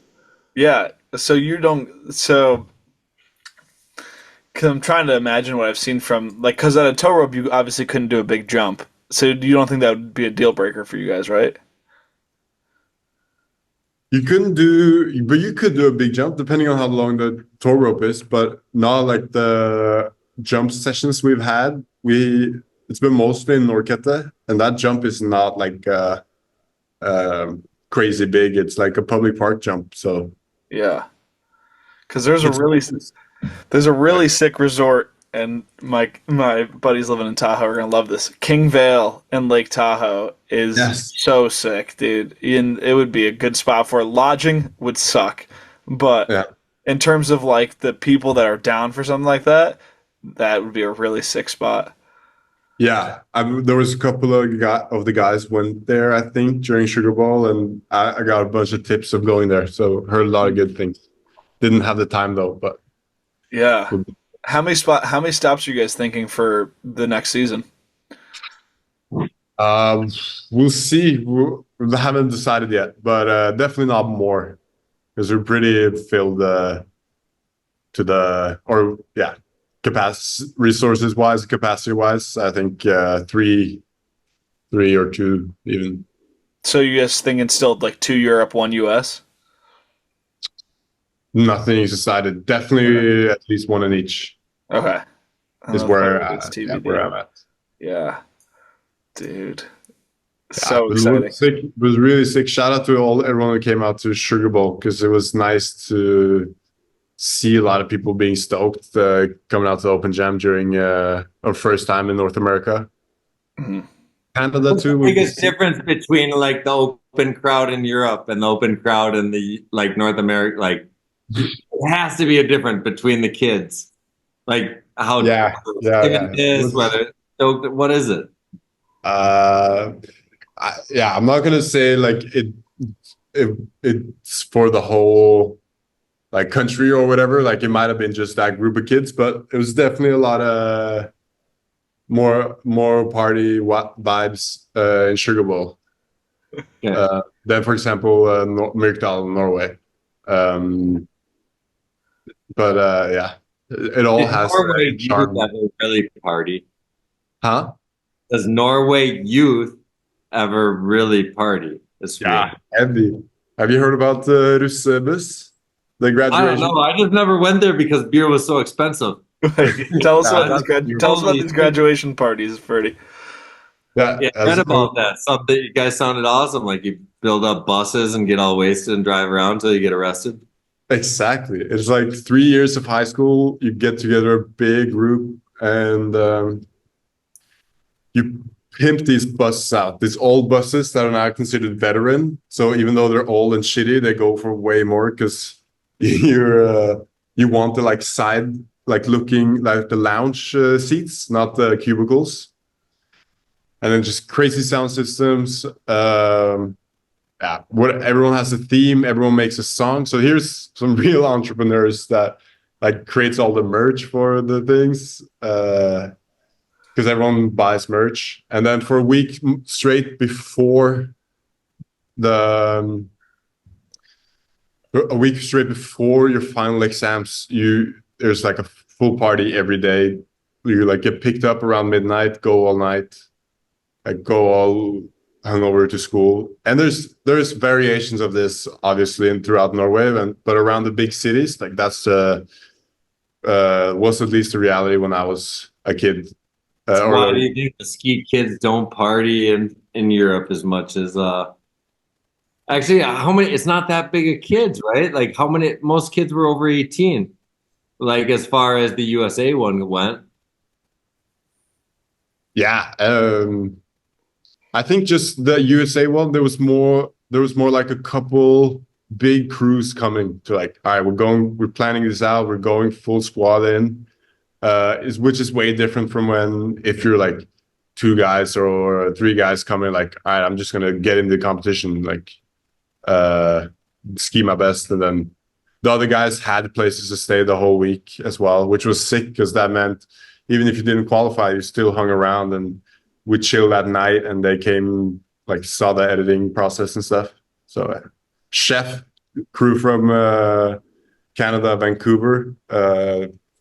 Sick crew, they pulled up heavy.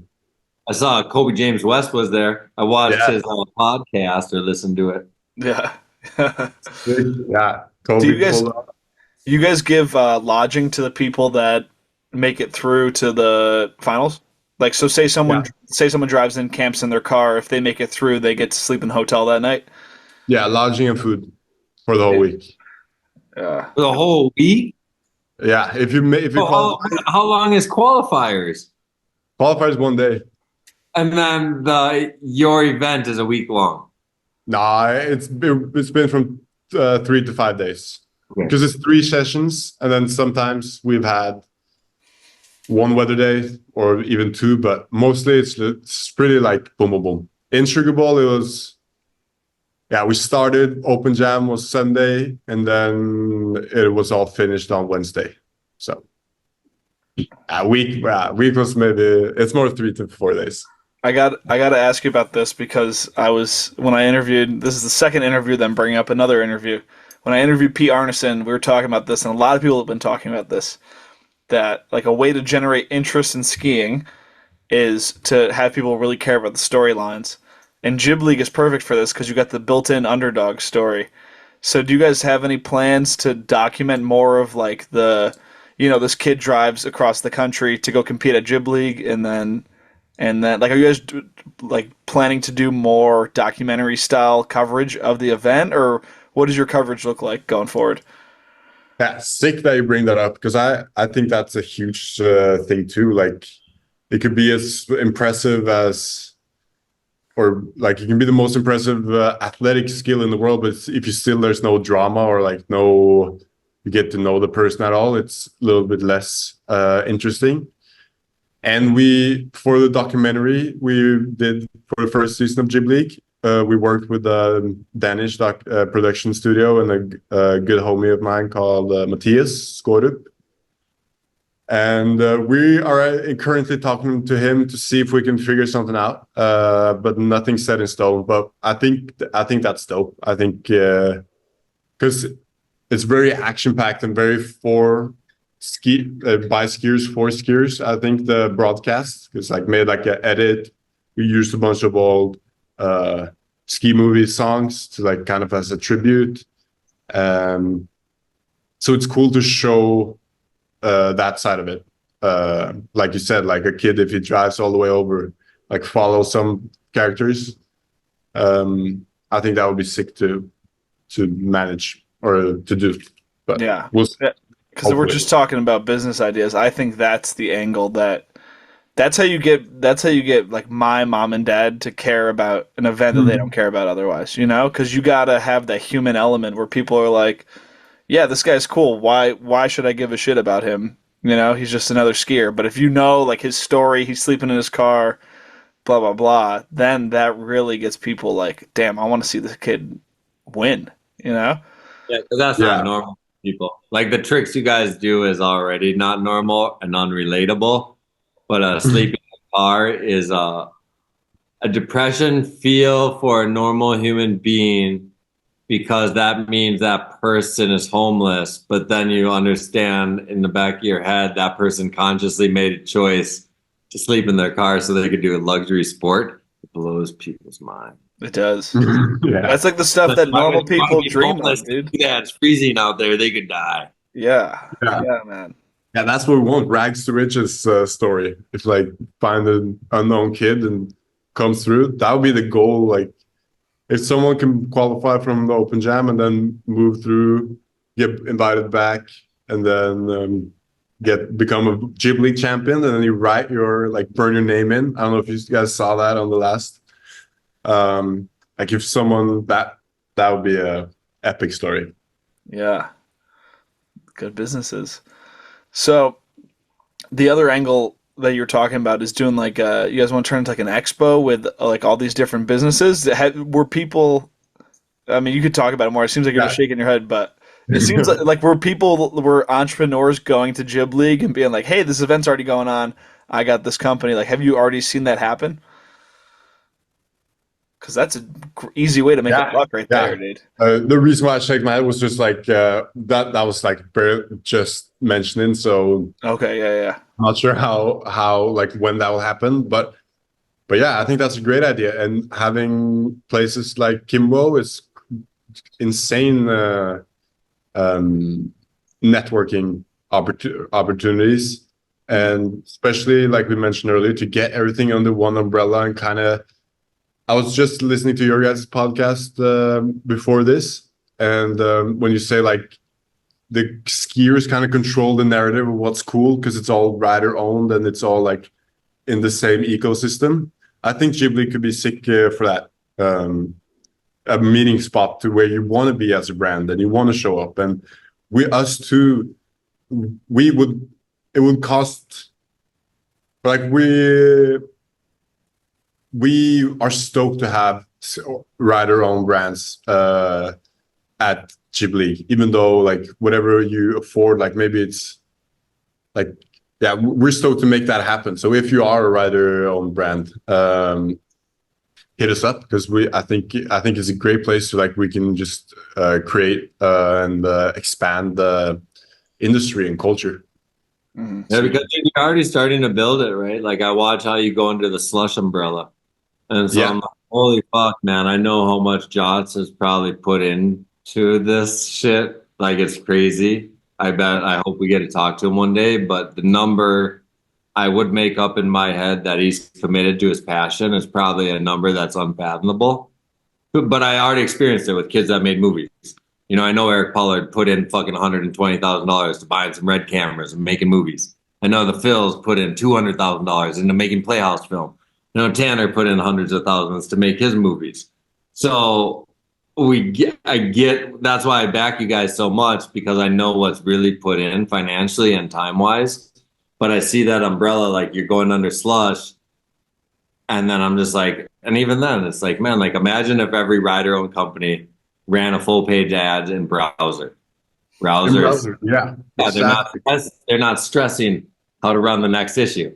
They have enough ads. That ad's only $100.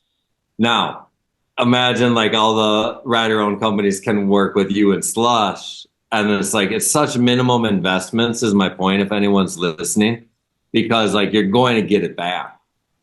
Yeah, you know, like it's one drop, and you're the perfect example for understanding what you get back in one drop of Capiche.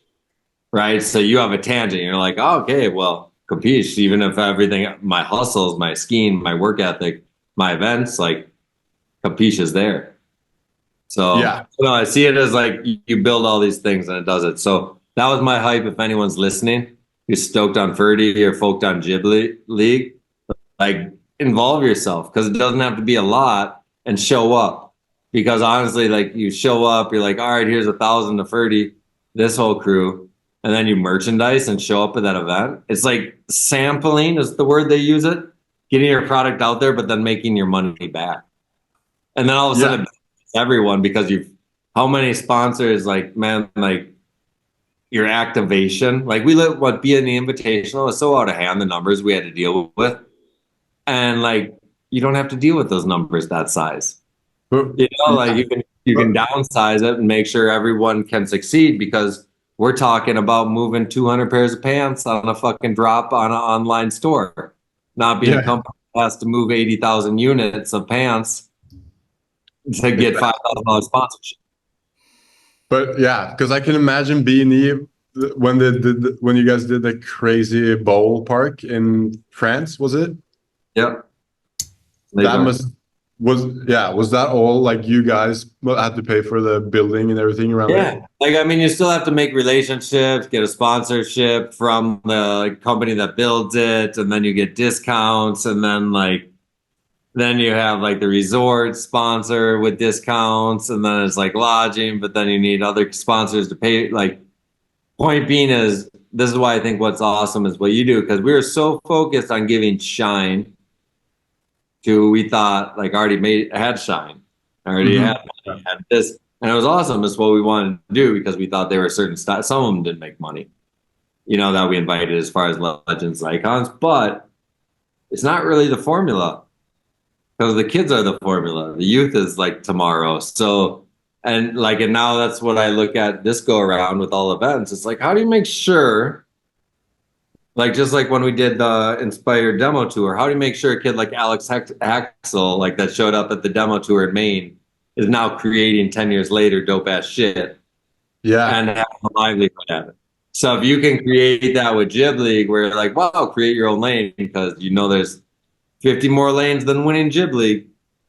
Definitely. I mean, like, even to show up, you know, you just win by networking or having fun. Oh yeah, exactly. Like there's great value of being there, even if you don't ski that well. No, but also and also on the same theme, kind of, that I would wanted to mention is that with these big companies, I feel like often, like for example, Oakley, 2019, 2018, I think they suddenly like dropped so many people and kept like only a handful. And I don't know exactly what happened then, but like that's the reality of big companies that invest into skiing. Because suddenly a new team manager can come up, and it's straight out of marketing school and has nothing to do with skiing. And my point being is that as a skier yourself, I feel like that's an own education, and when you know the market better than anyone as a skier. You know what you want, and you know what then most likely that's something that your peers want, or at least someone out there skiing.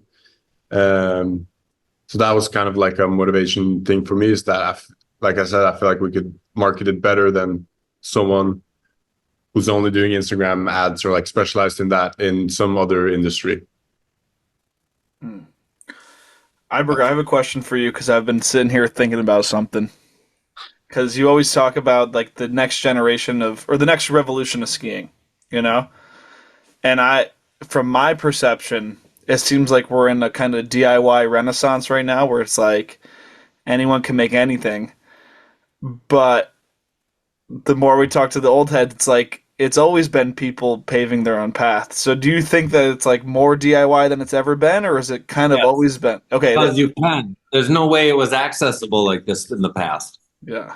You know, like there's no way I could talk to that kid at Jib Skin Apparel a year ago who already knew Pakistan and China and how to scale up from moving to 50 units to 100 units and knowing the time change of a sample.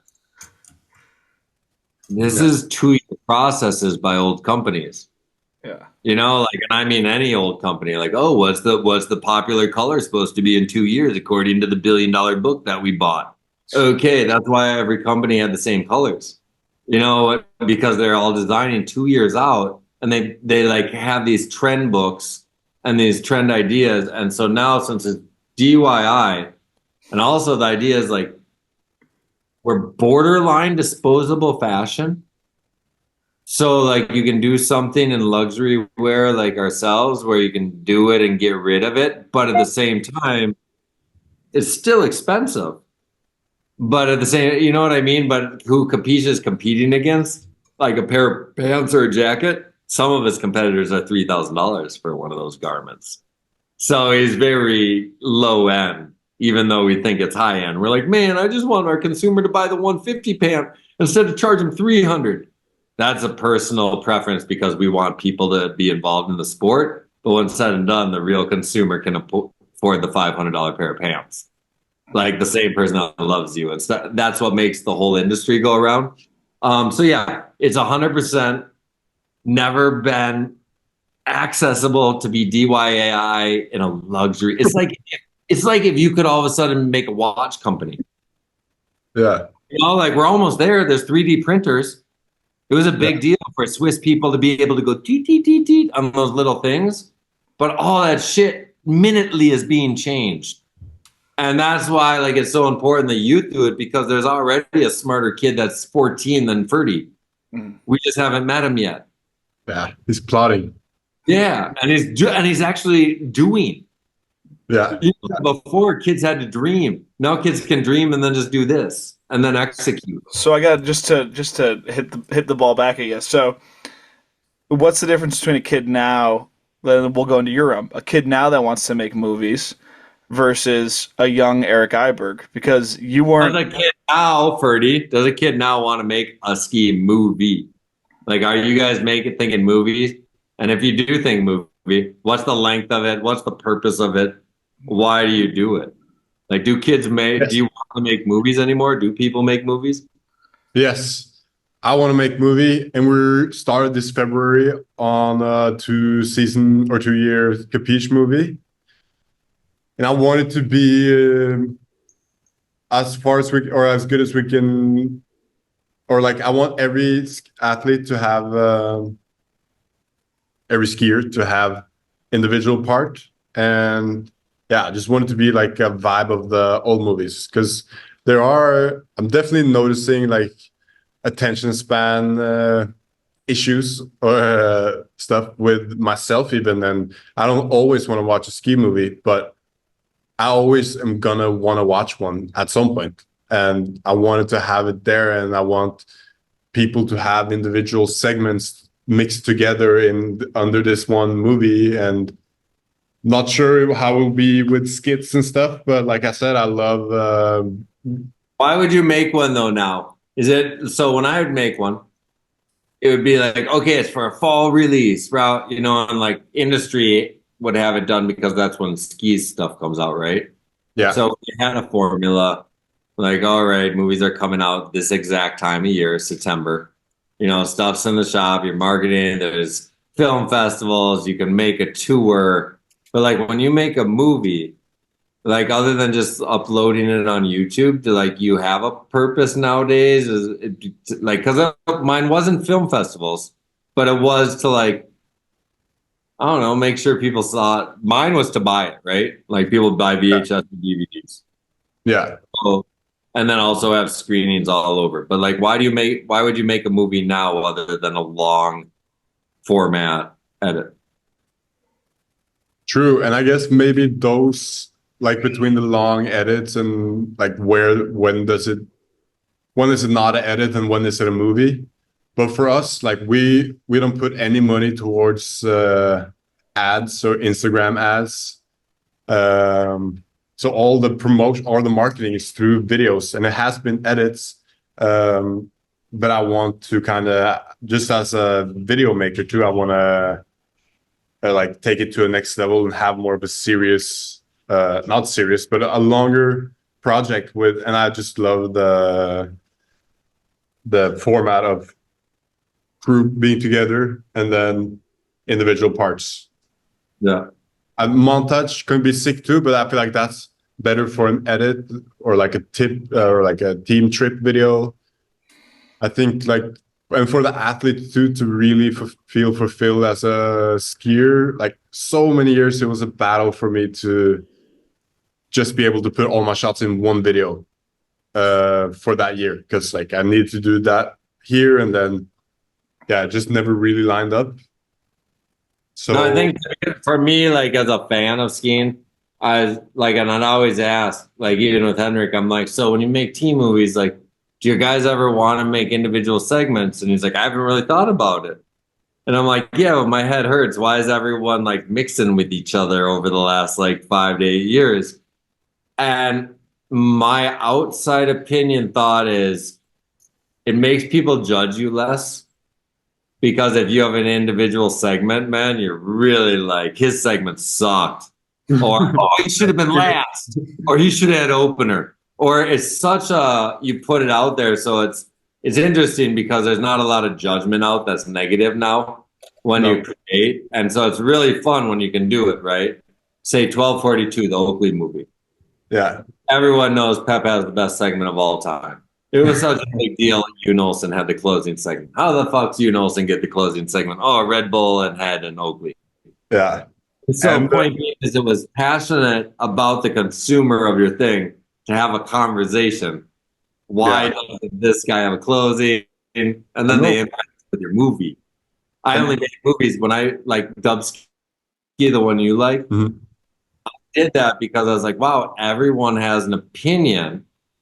So if Tanner had a rap song, he only had one lifestyle shot, and he's walking up a half pipe, and he went like this. I was like, and they're like, oh, Tanner thinks he's ghetto. I was like, oh, they think Tanner's ghetto? I'll give him ghetto. I'm going to make people say, oh, he thinks he's in a rap video. He is in a rap video. And so I did all these exaggerations of character and alter ego. And it was something fun you can do because then no one compares your art. No one said this segment was better than the other. They say, oh, I enjoy that person's individual artistic weird segment. I agree, and I like going back to videos and like I have videos I would just watch one segment of, or like I wouldn't really watch the full movie, but I would do it every once in a while. Yeah. But Dane Tudors in Grand Bazaar, I think he deserved the opener there. Yeah, exactly, man. Yeah, he murdered it. His original song for that with Cali P was Wicked. Then we had to remake it. But that backup song was awesome too. Yeah. Yeah, it was a 2-song video, wasn't it? I don't remember. I just know we had to remake a song. We gave him a song. We wanted one and then made a thing and then redid it. I think there's a lot of value in making ski videos still, and just looking at skate videos, and like they still make team videos, even though maybe a lot more shorter, but there's huge value for that, like way more I think than just some product shoots as far as promoting is. So it's like, wow, no, we can go show the movie. All right, team, get together. Let's go travel and show the movie. All right, team, we're together. Let's sell shit and autograph beside we sell the jacket or pants. Like, it's fun as fuck. It's the way it should be.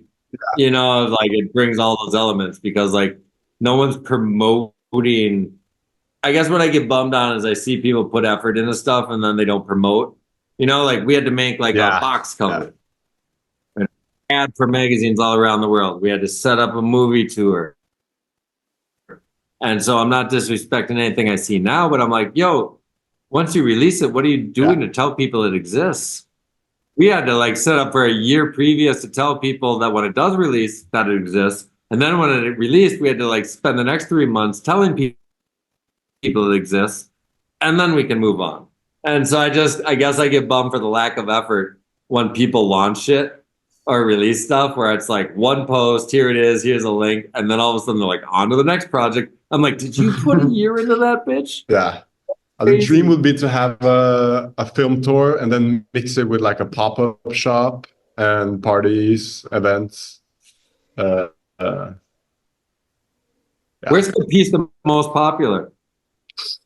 I think it's always been Norway for the first couple of years, but I think US is now taking over slowly.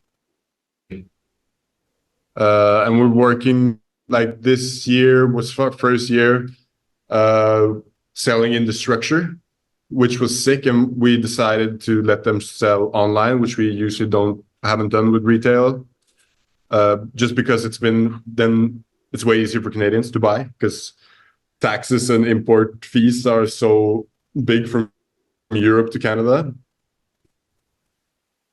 So shout out to the structure. But we're setting up setting up some shop not a shop, but a distribution in the US to make it more quicker and cheaper shipping. So maybe by the time this will be out, maybe it's already. I think your end of October is the one this comes out. Yeah, nice. Should be. And Ethan, you're scaring me. Am I lagging? He's all blurry. Am I lagging horrible right now? No, you're frozen in Ghostface Killer. We'll see. I've been trying to wait it out to see if it'll improve, but I can't tell if it's improved or not. No, it's a little choppy. You should turn off your screen and turn it on again, and then we'll go from there. All right, Ethan, I can hear you though. What do you got? I'm gonna do camera off. Is my camera off right now? Mm-hmm. Okay.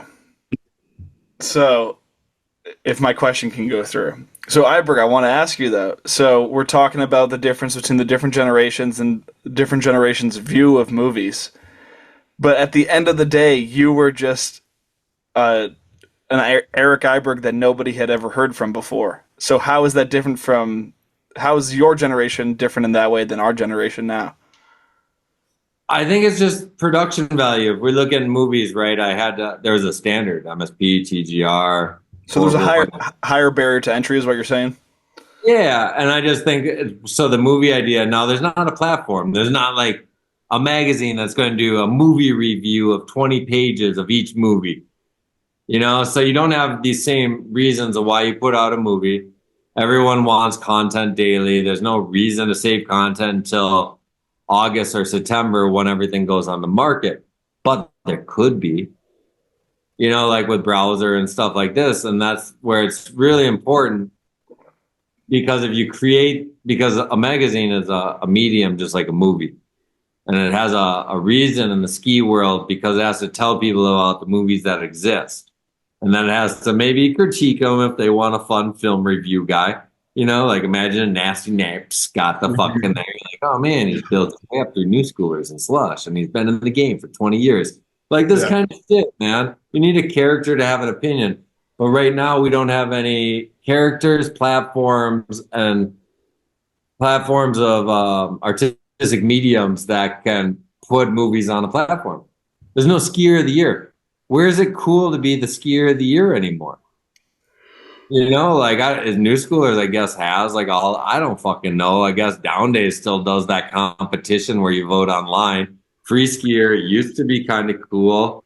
It was the biggest deal in the world when Powder Magazine had the Skier of the Year, male and female. So we don't have these elements, but that once your generation builds it and stuff, like that's the difference. Like no one has to do more. Like there's like the only thing more that's being asked by sponsors, and the biggest difference is sponsors used to promote. So if Ferdi signed back in the day to K2 would run ads with him in European ski magazines. Now when Ferdi signs to K2, they're like, "Can you make 3 posts a week for us?" Yeah. And you're like, dude, you didn't sign an athlete to it. You didn't endorse an athlete. You hired a fucking marketing company that happened to have a great natural skill that's athletic. So everything is mixed up. That's why it's so fun that you get to create everything from the ground up, but do it, you know, like you have this, like you have the right tour, you know, where it's not, where your shit is not street league. So you didn't copy it. You created your own lane, but it's better than street league for our sport. Street league don't work for our sport, but what you created does. So that's my long-winded answer, Ethan, is just like, it's all available. It all can be done. But realistically, a 21-year-old has to come in and be like, yo, fuck you. I'm the illest shit you ever seen. This is how we doing it. And then have another 21-year-old that's doing some other shit and be like, yo, fuck you. I'm the illest shit. And when you have a bunch of these 21-year-olds that's just like, I'm ready to put everything I got in this bitch and I'm the best already because I work harder than you, you win. So Ferdi is like this first generation to motivate that younger. Because what's a 15-year-old getting right now other than a free pair of skis? Yeah. All right, that's interesting. Yeah, so because there's no, like, because all the traditional platforms are gone, you have to do it yourself. Yeah. Like why Ferdi, man? Like I mean, like he has a brand, Capiche. Everything's now related for whatever Ferdi does the rest of his life. Capeesh and Jib League. Jib League's a free marketing outlet for the rest of his life for his brand. His brand now gets to piggyback if other brands pay for the promotion of his event series. Capiche is always a free sponsor. Puppet master. Yeah, exact. You know, like it's just like how Inspired was always a sponsor of everything, but everyone else paid for it. It's because I sat on a fucking phone and brought everyone together. Yeah. So it's the same as Ferdi. He's bringing everyone together saying, this is what the dope shit is. And because I'm telling you, I get to put my cool Capiche logo because I don't need Ferdi's name on there. Because Ferdi's not a brand. Speaking of the logo, what is the Capiche logo? Because that looks like it's from like Naruto. And so, what is the little cloud? It's scary close to the like some of the Naruto stuff, but I've never watched Naruto, so it didn't consciously come from there. But I was drawing. What the fuck are you talking about? Naruto? It's like a Japanese cartoon that people really love. Yeah, like one of the biggest anime shows. You guys are both into this? No. Kai Mahler. We just know of it. Yeah. But that would be crazy if you was a Norwegian company, Japanese logo, Italian name. That'd be kind of wild. Yeah. Culture appropriate. I was just drawing, and I was definitely drawing, like trying to draw some sort of anime style, but it's actually more inspired by. You guys ever played Zelda? Yeah. The Legend of Zelda and the Windbreaker version that was like more cartoonish. They had those clouds, and I was drawing clouds on my backpack, and suddenly like, it looked like that's his eye, and then that's a mouth, and then it kind of turned into this. And then definitely a lot of times people have like sent me like, have you seen this on Insta if they see, because Naruto, there's a lot of merch being made from there. And that's just like those clouds, and they look kind of similar. But try to move a little bit away from it, because now we have some other version I like warped for the logos next year. It's going to be a little bit different, I think, just to try to separate a little. Yeah, word. But no, You got anything? I'd like because Ferdi mentioned that he might want to ask you some questions. So Ferdi, I don't know if you got anything in the chamber. Oh, no. that you wanna hit us back. We'll stand But- Ferdi. We'll end with Iber usually has a list of stuff that pretty deep. stupid shit. I guess I'll do a stupid one. I just need to know about mayo on toaster strudel. Like that was weird. huh? Put mayo on toaster strudel ever? Is that Tanner who said Yeah. something like that? But Tanner hates mayo. Do you really put mayonnaise on What's toast? a toaster strudel? Is that like a Pop-Tart? Yeah, like then you put in the toaster, drop it down, and then pops up. It's all hot. And then, like, Yeah, but I don't put it on sweet ones, but I use like crackers. The funny part about this is that we were in Tom Rich's event, Rich's Roll. Yeah. And that was previous that year. That Christmas, I was spending Christmas at Montana with Quinn, and then we were gonna do a day trip to Tanner's house, and we ended up filming Street for a week, which was sickest Christmas ever. Me, Quinn, Woodsy was there for a couple days, or a week probably. Then that was a lot of the shots from his Excel project, which I'm pretty hyped. Like I have filmed a clip for that project, the Easter egg. So I knew him pretty well at this point, but then I love mayo and put mayo on a lot of stuff. Like I think it's the most universal sauce. And then this guy next to me, I can't remember who it was, but he just put on so much mayo. Or so much mayo for someone like Tanner who doesn't like mayo. For me, it was understandable.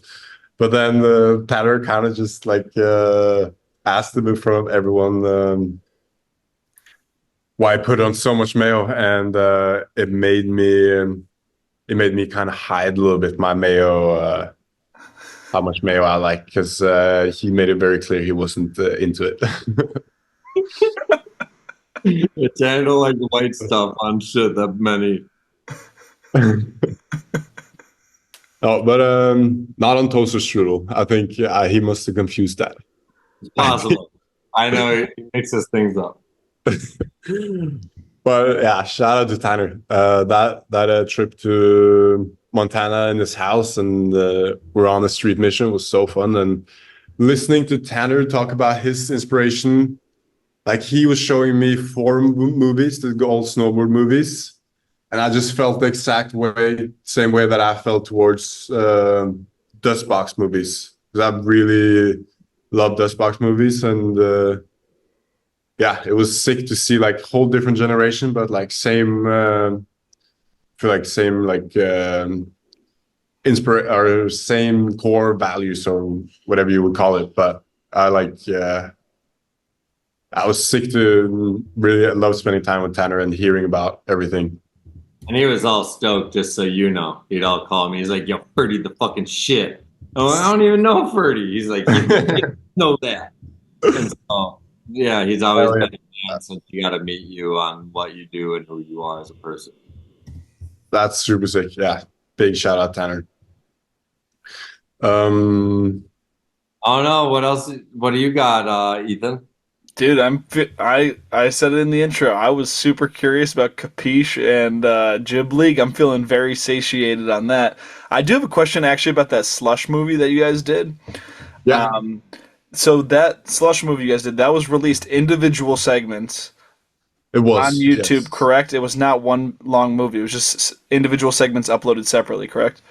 Yeah, there was, and that was kind of done because we thought, Slush always, like a Slush Cup is posted every day, and it's like gains a huge traction, and people are following it and everything. And that was kind of the idea behind it. But there is a premiere version that we showed at High Five with different songs that we didn't get rights to. That's my favorite version. I really hope that comes online, because why do you have to get rights to music if you're just uploading on YouTube? You don't.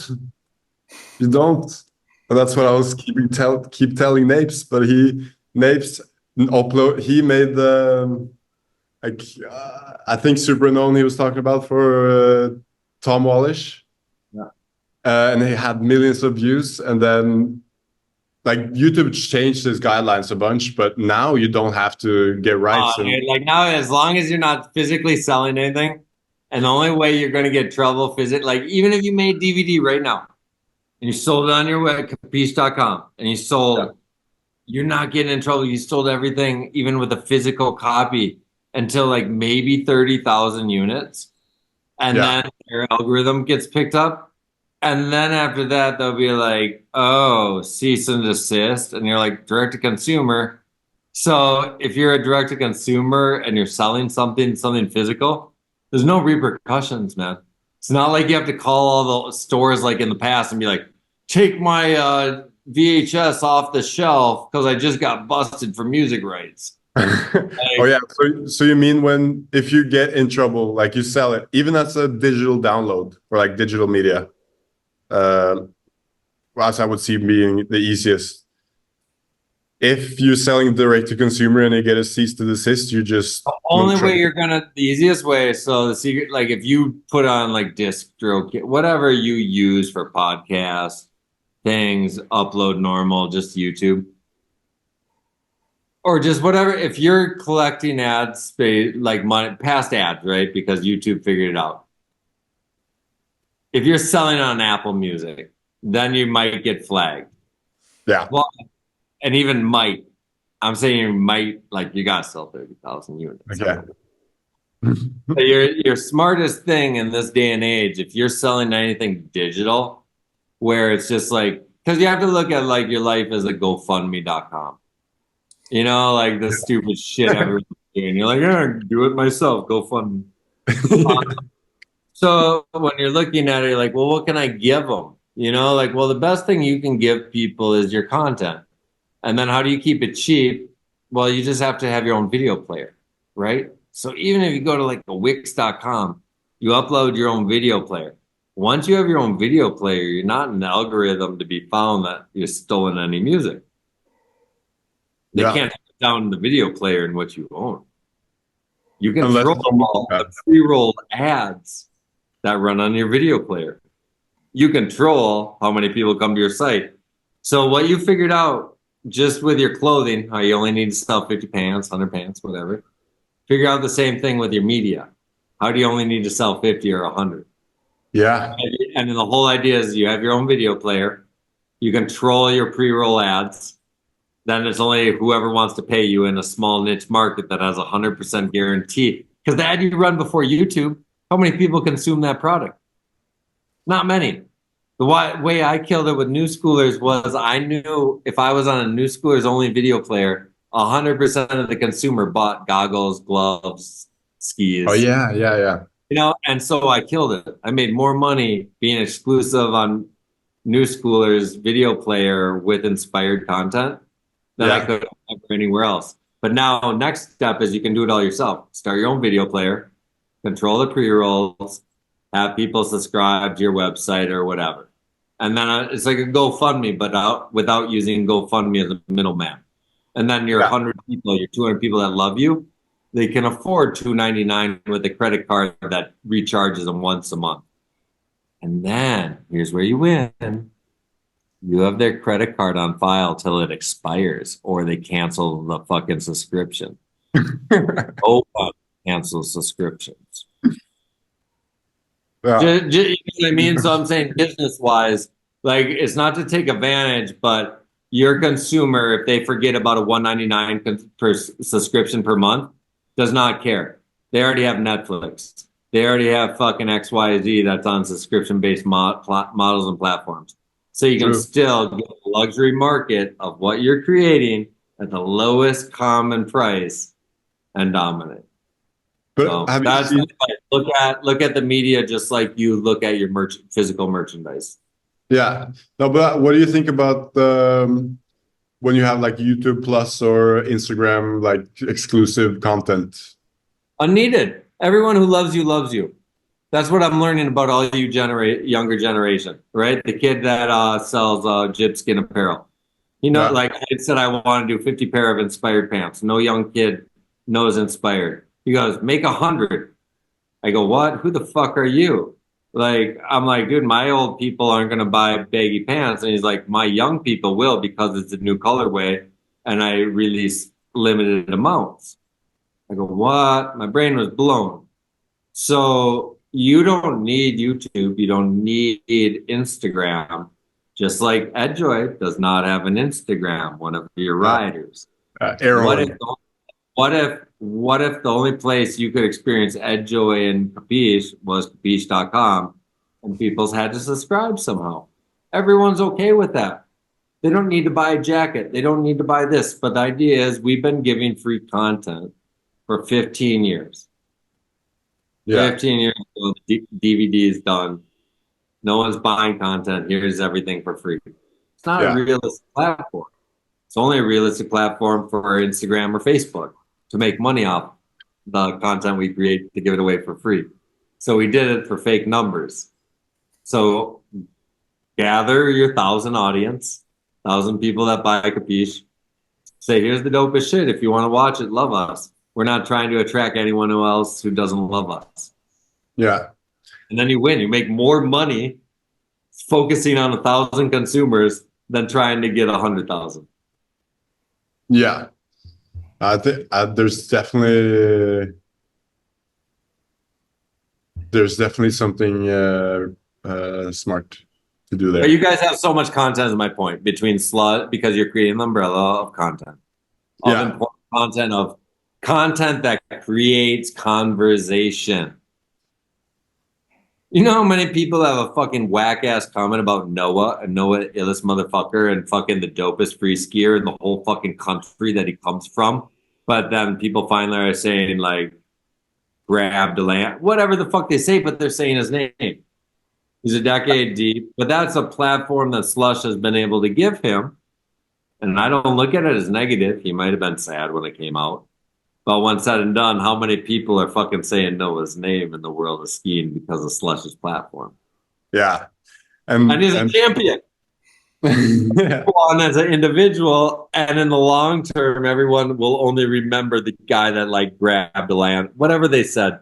But I try to show Noah it's a positive, and it's a platform that Slush and you guys are creating. And if that's exclusive, imagine that much interaction.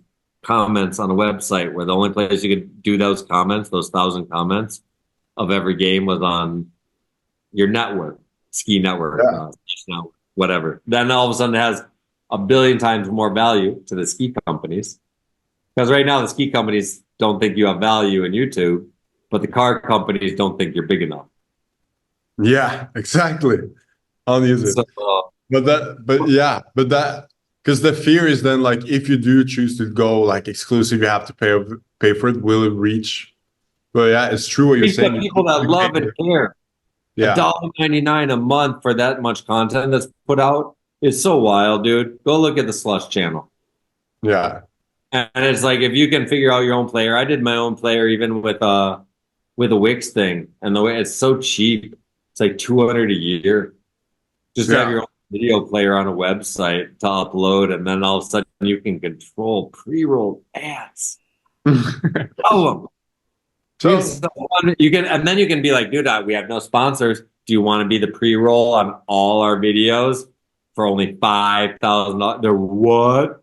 And then you start the ball rolling, and then the first guy gets the best deal in the world, and then everyone realizes, and then it's just buttons to push who changes the ads. Because content's forever. It's a catalog, creating catalogs like a musical artist, right?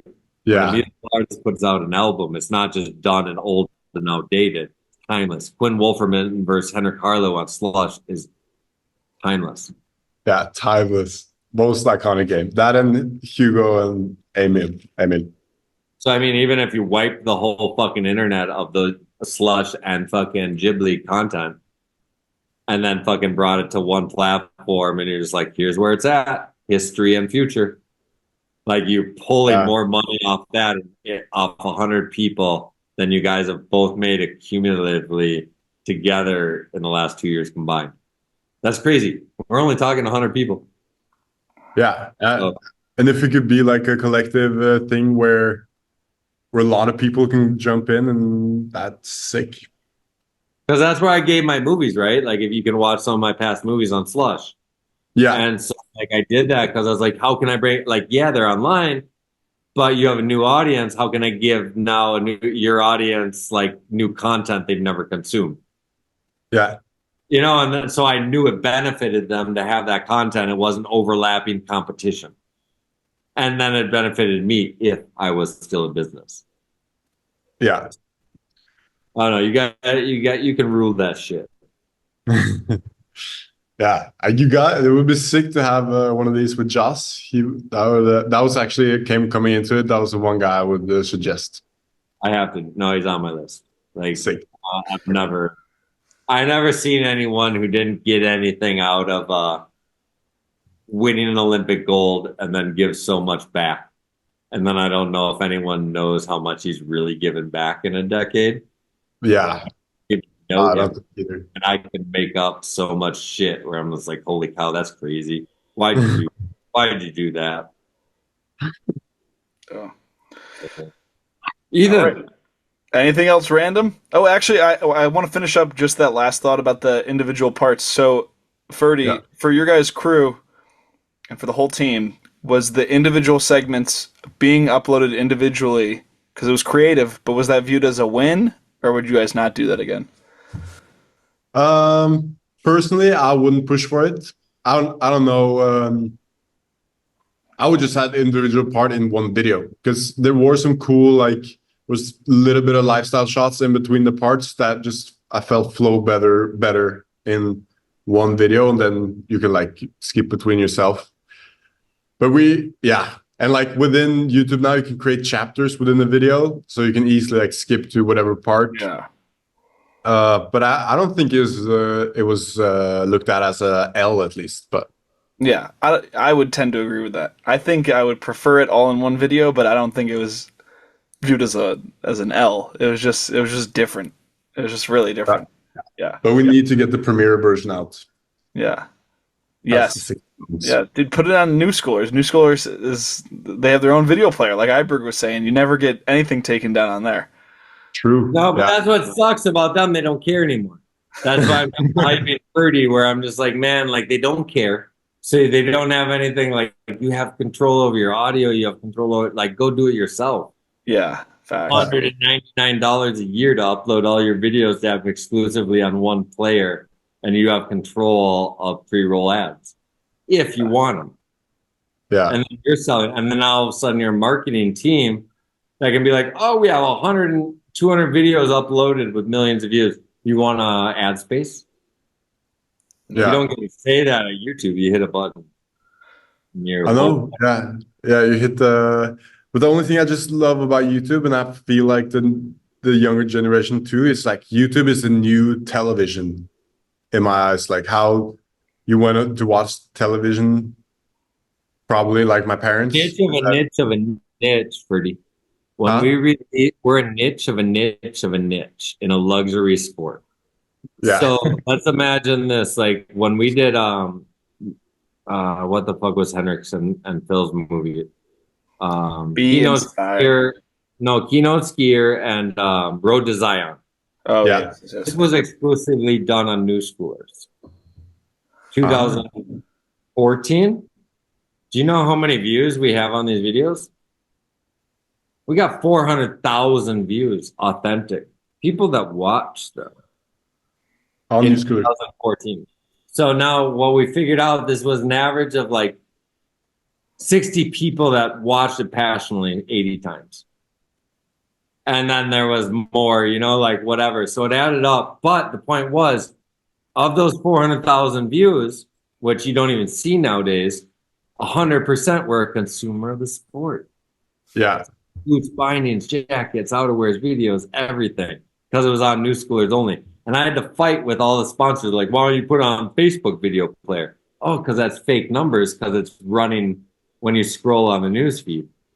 Why don't you put it on YouTube? Because like who's. It was the same reason I always thought X Games was stupid. People are like, "Oh, X Games matters." I'm like, "Yeah, my friends in Minnesota hate when X Games is on because Sports Center is an hour later than." These people watch Sports Center every single night for 365 days. What they thought about X Games was for 4 days it fucking sucked. They had to watch hockey highlights an hour later. That was past their bedtime. They had a job in the morning. So when we get excited about these big numbers, Olympics, X Games, YouTube, whatever, really, and Capiche explains it all, man. You see how small the numbers have to be successful. Yeah, I hear your message, and I agree. It's like it's that one that counts, and same for Instagram followers. Like it's so easy for brands to look at influencers and be like, "That's what we need," but it doesn't mean anything if they're, like you said, not a consumer of the sport. Oh, and that's the only thing that keeps us going, right? So it's like there's very few. Like I am only at the point now with Henrik after 20 years to figure out any kind of crossover. Why would this weird niche luxury sport athlete have any influence outside of someone who skis? Yeah. And already in skiing, you guys are not the coolest guys in the country club. The Alpine racer is, the guy who owns the resort is, the guy who has the utmost real estate at the resort is. Like you're one of the lowest common factors of all of snow skiing, right? Even let's put like even freestyle skiing in Fisk World Cup has no car sponsor. Racing does, like cross country skiing does, but even in the world of snow skiing, freestyle skiing has no shit. So make sure the people that love it fucking can consume it. Beautiful. Yeah. All right. Let's bring this home. We're over 3 hours. Yeah. 3 hours. First ever podcast I think I've done. Or I know I've done. I've done a small one early.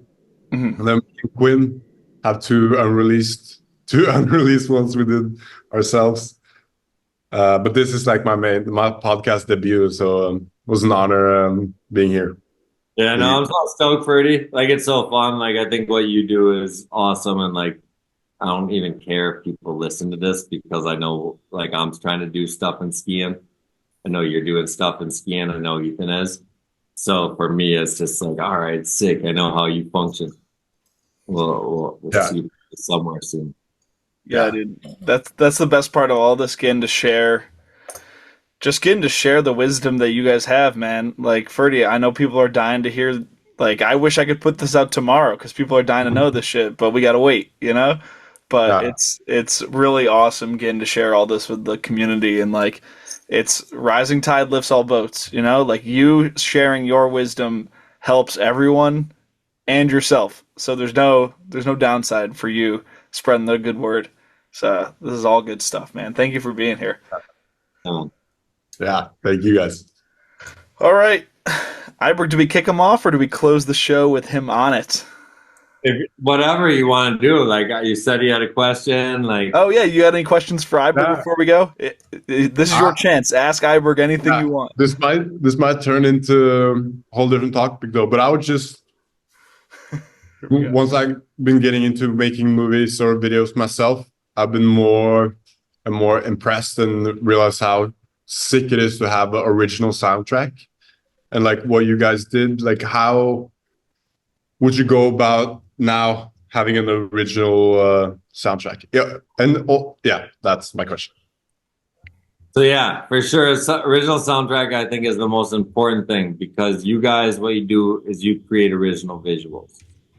So when we put out original visuals, like, why do you want someone to have a pre-feel, right? Like, if it's an awesome song you remember, you were probably doing something really awesome or have a great experience already from that. So in filmmaking, I always viewed it as like, has to be original audio if it's original video. So it's pretty funny how it evolves now. I think it's really easy for you to do, you know, like if you want to do it, like, I mean, shit, you can go on Fiverr.com and find beat makers. You can go on YouTube and find beat makers, and then you'd be like, hey, can I get some original beats? This is what I like. And then you give them like sample tracks of your favorite songs of whatever genre. And then they give it to you $50, and then all of a sudden you got an instrumental that you own. And then all of a sudden, and then it gets more awesome because now I'm at 20 some years of doing this, and like even the spring I cracked a code. But so if you just want to do instrumentals, it's really easy. There's a million opportunities out there for you to like provide concepts, ideas for other people to build shit. Even AI now can build you instrumentals off examples or samples that you like that are original that you will own. Vocals, beyond easy, man. Like if you go, like you have enough things where I don't know the genre of music you like, but you can like reach out now. I reached out to my favorite hip hop artist through a DM on Instagram. I was like, yo, Cormega. And then when we did it with Be Inspired, and he made a song with my favorite dancehall artist, Sizzla. That was all through me DMing him, saying, man, like I followed your music since 2000, like whatever, like, can I make a song with you and a dancehall artist? If so, who would you like? He responded, and then I had to work 8 months to get Sizzla because that's who he said he wanted. It was my favorite as a challenge. But there's so many ways, even like say all the way back to my oldest time, like with Evan Didvig and a mogul segment, he's from Vermont. And I was like, yo, everyone gets to pick their own music. And he's like, man, this Vermont band is my shit. And I'm like, I don't know if I like that music, but that represents you and you know the people. Sick.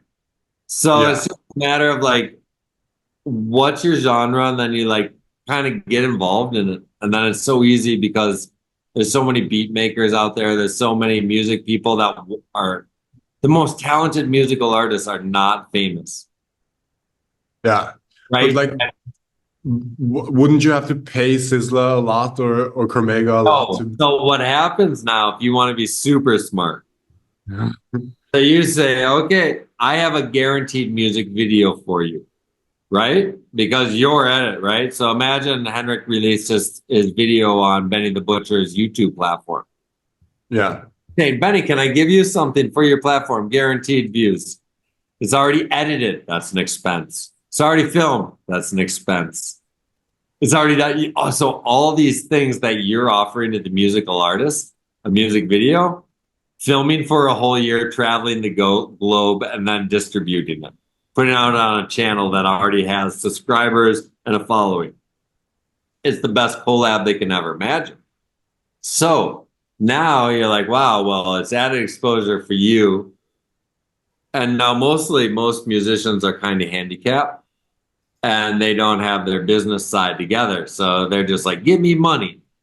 And you're like, okay, so you can do that. You can do it really cheap because it's guaranteed viewership for their brand, right? Because you show that you make a music video for free for them if they make a song. So that's what you always have to offer. Free music video, original, that's for their song. And that music video, shit costs $100,000. You travel the world. Okay, so you're bringing to the musical artists multiple people traveling around the world with cameramen and an editor and talent that is performing for 6 months to go into a 3.5 minute music video. You win. You're the fucking baller, fucking peasant. So, and it's not a negative way, but you already have something to offer if they give you vocals. So they mostly should do it for free if you can say it the right way. You pay them, the way you pay them is if you have ownership on how it's going to do. Now, biggest way to make money off music in life now is not sales off albums, it's streams. So video streams is the #1 source of income off musical acts. So if you can own the song, either pay them or figure it out, say there's that thing called DistroKid, you upload the song that you own or collab with to DistroKid, goes on all the platforms before you release your edit. And at this point, you can add their information and they get paid off streams. And they're like, whoa, you're the biggest musical genius businessman. Because most people aren't doing this. Or you just don't do it because you paid them and then you get paid off the streams and you get your money back because you gave them $500. Yeah, yeah, So And- there's multiple ways where like it's a matter, and this has taken me 20 years, right? From watching lots of failures where it's like, but there's ways always to create, and everyone who should create original music, everyone. It's so easy to go take your favorite song, but that's practice, man. We talking practice. That's how you. yeah. Because I do like. I think original soundtrack is like the top tier, the sickest. But I have what might be a little controversial opinion, and that's sometimes a song that's well known, used in the right way or a segment, can lift up the video. Oh, it totally can. It can make things like the highest level. It's what I force because you guys are so special. Like, do you know how much visualization you go through every day? Do you know how much fucking shit you have to create in your head? And I say, hey, think about that, man. Like those people that create music had a vision, and then that vision got exploited already for decades or months or whatever if you're reusing it. So use your brain a little more because you're so talented. And you already visualize because visualizations is like 80% of what you do. Visualize the beat. You know, and then when you get the beat created or whatever, then you get a film to it. And then all of a sudden it's in your headphones, your earbuds while you're editing, like filming and skiing. Then all of a sudden you're in the fucking movie while you're fucking filming because you know what they're saying to the song and it's original, told people what to say. And so it's just, once again, it's just do more because you can. You have enough Norwegian people you can reach out. Hey, I'm Ferdi. Google me. Can you make a song for my edits? Here's a bunch of my edits and what I do. No way, you got more views on a ski edit than I have on all my music videos combined? Yeah, I would love to give you music shit. Okay, it cost me for a studio. Oh, can you get your studio for free, man? Like, I don't even know how to mix and master. Like, you know what I mean? Like, you can say stupid shit where your ignorance, because you've already worked so hard to get to where you are, your ignorance allows you opportunity. Like you could never be like, hey, music person, can I have a song that's not mixed and mastered and I'm going to put it out in a music video? You can. No one else in the world can do that. Yeah. If that makes sense, because it's a really big deal in making music on all these levels, but all these levels cost more and more money. And then all of a sudden you're like, wow, because the way people consume it, if you consume a song on a phone through an edit, it doesn't matter if you mix with a Dolby surround sound and a board that has 50 switches to know what instrument is on what speaker at what moment. Yeah, but so you're saying like because I think I got everything except from the part of like you say like the artist will be down for stuff like not mastering it because it's going on a edit. I'm just saying collab. The idea is you have the idea to intro a collab to people because you always have built-in music videos. So you as a producer always go to a musical artist and say, I can give you this, which has $10,000 to $100,000 value minimum. Because that's how much it costs to move that many. All the guys in your video edits, think about the plane tickets, the lodging, the food, the transportation, the cameraman, the editor. All those people are a budget line in real business. Yeah. And so you just go to them and say, this is how much we spent. Now you're all sleeping on the same floor in St. Moritz or Valzare or wherever the fuck it is, or Aspen.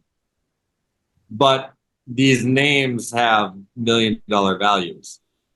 Yeah. So it's just a matter of being able to tell that to people. Because then all of a sudden, too, the luxury market of sport, yachting and snow skiing, only you can present their music to it, right? One example, we use dancehall music in Like a Lion. Dancehall music is known as the poor person's music. Snow skiing is a luxury sport, only 2 in the world. Because of the relationship, we were able to chart that soundtrack #1 on 8 countries' iTunes charts. Because they were in 2010, ski people were the last people to buy music. people, Mhm. kids that had credit cards. They didn't steal it with the thing with the ears, Napster, or Yeah. MP3. Ski kids, and they still do, buy music. Henrik still buys music. Yeah. I do not. I'm in my garage talking to you. But you know what I mean? So we're in a luxury market where it consumes their product at a way through live events, Fist Big Air, through online buying products, because they all have, kids have credit cards. No one else has that to offer to any musical artist other than us. Yeah. That's dope. I hope that'll be a sick thing with the new project to have an original soundtrack. So you got one more year. If you ever need help, I got a million people that would love to help, because now I know the producers say, Riga, let it flow, because we made an original soundtrack for Let It Flow, or inspired TV online edits, original soundtracks. Yeah. There is most streamed in his catalog of 1,000 songs. Movie. Nice. So it has value to smart people. And Yeah. there's a way to explain it when telling them why it should have value to them. Yeah. I'll hit you up once we're closer to it. We have some sick beat makers on an artist, producer on the team. Both Hugo and Torm make. And even if you do it original, like just Hugo, like think about Shorties. If you watch your, like that was my favorite skate videos, right? Chad Muska yeah. made all the beats, Muska beats. Yeah. All of a sudden it tied in into the character of the company, and like Yeah. it was Definitely. just dope. So I Yeah. mean, like, as long as anything original is better than anything created. You would Yeah. never, like, every time I talk to a musical producer and I'm like, Henrik likes this song, and they're like, dude, why are you giving me a boom bap song from 1995? That shit was hot 30 years ago. Didn't you tell me Henrik was hot today? And I'm like, yeah. And they're like, well, why don't I make a beat that's hot for today? Do you know what I mean? So the whole concept is like, you're fresh visually, make your fucking beats fresh. And that's Yeah. the overall concept of winning, I think, personally. Yeah. Sick. Cali P on the Torn beat, that would be a dream of mine. And even that, like, you could call up Cali and just be like, yo, like, you guys do a Capiche tour with a movie, and be like, yo, can we give you 500 to stop to just do a concert after our movies? He'd be like, what? It's like that easy. I'm saying 500. You know, and it's like, not disrespect if Cali heard it, but the idea is he understands he can merchandise if he does a concert. He understands he can bring him to a new audience that will consume his music. And I'm trying to show you that too, because once people understand, like, imagine you have a tour set up and you get to go to an artist, you want to come and play after. We have a built-in 300 people watching our ski movie. You're like, what? 300 people will listen to me sing after a ski movie? Yeah. I don't know. A lot of fucking musical artists sing for 0 people. Yeah. Sick. That sounds like a plan. Cool. What else you got, guys? It is fucking pouring. It's supposed to drop from 90 degrees down to 60 degrees in the next half an hour. Maybe tornadoes come here. But right now I got downpour and hail above me. Last time I left the garage, it was 90 and sunny. Oh, We got the opposite here right now, dude. It was raining all day, and now it's beautiful outside. I could see it. I'm in a basement room right now, looking outside. 6 o'clock, man. Woo! Dinner is gonna be awesome. Yeah, let's bring her home. So this is dropping late October. Ferdi, Yeah. you got anything you want to plug that the people should keep their eye out for? Yeah, I want to plug Capiche distribution in the US. Hopefully up and running by then. I want to plug the new Capiche project. We're gonna drop like a trailer or something, some video in the fall. I want to plug to all the young skiers out there to pull up to Jib League if you have the chance. Like, even if you don't, if it seems too crazy to qualify, like, it's a great times and good music and people to hang around and shred with. And yeah, I think that's it for now. Awesome, I'm dude. working. We're currently working on getting a ski sponsor. So hopefully by October I'll have something locked in. So you're not on jet skis. I read it on New Schoolers. Yeah, it's sick. You saw that thread. Are you? So you're in I do. between sponsors at this moment. Yeah, that is the truth. Truth. Shout out to jet skis. But no, currently not signed on anyone. I've been skiing on jet skis, Armada, a little bit of Thousand Skis. But I just had a sick conversation with someone this past week. That might lead into something. So I'm feeling optimistic. Awesome. Well, we'll keep an eye out for that. Ferdi, enjoy the waves. Thank you for being here, and that was amazing. Yes, sir. Thank you, guys. Thank you. Stoked to check out the other episode as well. Really hyped you guys are doing it. Yes, sir. All right, we will talk to you soon, and I will kick you out of here. Thanks, Ferdi. Peace. Let's see if I can remove Mr. Ferdi. So you stoked? Yeah, we got 4 hours of that bitch. Yeah, he delivered in the way that I thought he would. He is so sick, dude. Like, just, and you could see like the same thing after the Edjoy episode, like just that little conglomerate of guys. We might have to get more of them on, but it's the same names keep coming up, and they're the people that are moving and shaking up things right now. And yeah, man, I want the unicorn kid. I want that B, Danny B. Yep. And who else we got that keeps coming up? Danny B, unicorn. Oh no, I think there was one more that keeps brought up, a new head. Oh, Yuna. Yeah, well, I know, like, he's tough for me because I was all super perma fan like a decade ago, and I got him to the B&E Invitational. So I look at him, I'm like, ooh, he's borderline. I've been a fan for at least 10 years. Yeah, it's tough. The middle-aged heads are tough. Like Josh will have to be an old head. Josh is an old head for sure, man. Yeah. Get him on. We'll have to get him on. But Ferdi delivered big. Like he answered every question that I had, and I'm fired up on him, man. Leaving Spider to start your own thing when you could just milk Spider for a few more years, that's crazy. It is a big thing. And then just everything about it was fun to listen to. It's so refreshing because he's the first guy I've seen, like, I mean, Mango's trying to figure out what he should build. Joey's trying to figure out what he should build. Alex trying to figure out. So he was the first guy that's like, this is what I'm fucking building. Yeah. So, yeah. Super fan of Ferdi after that one.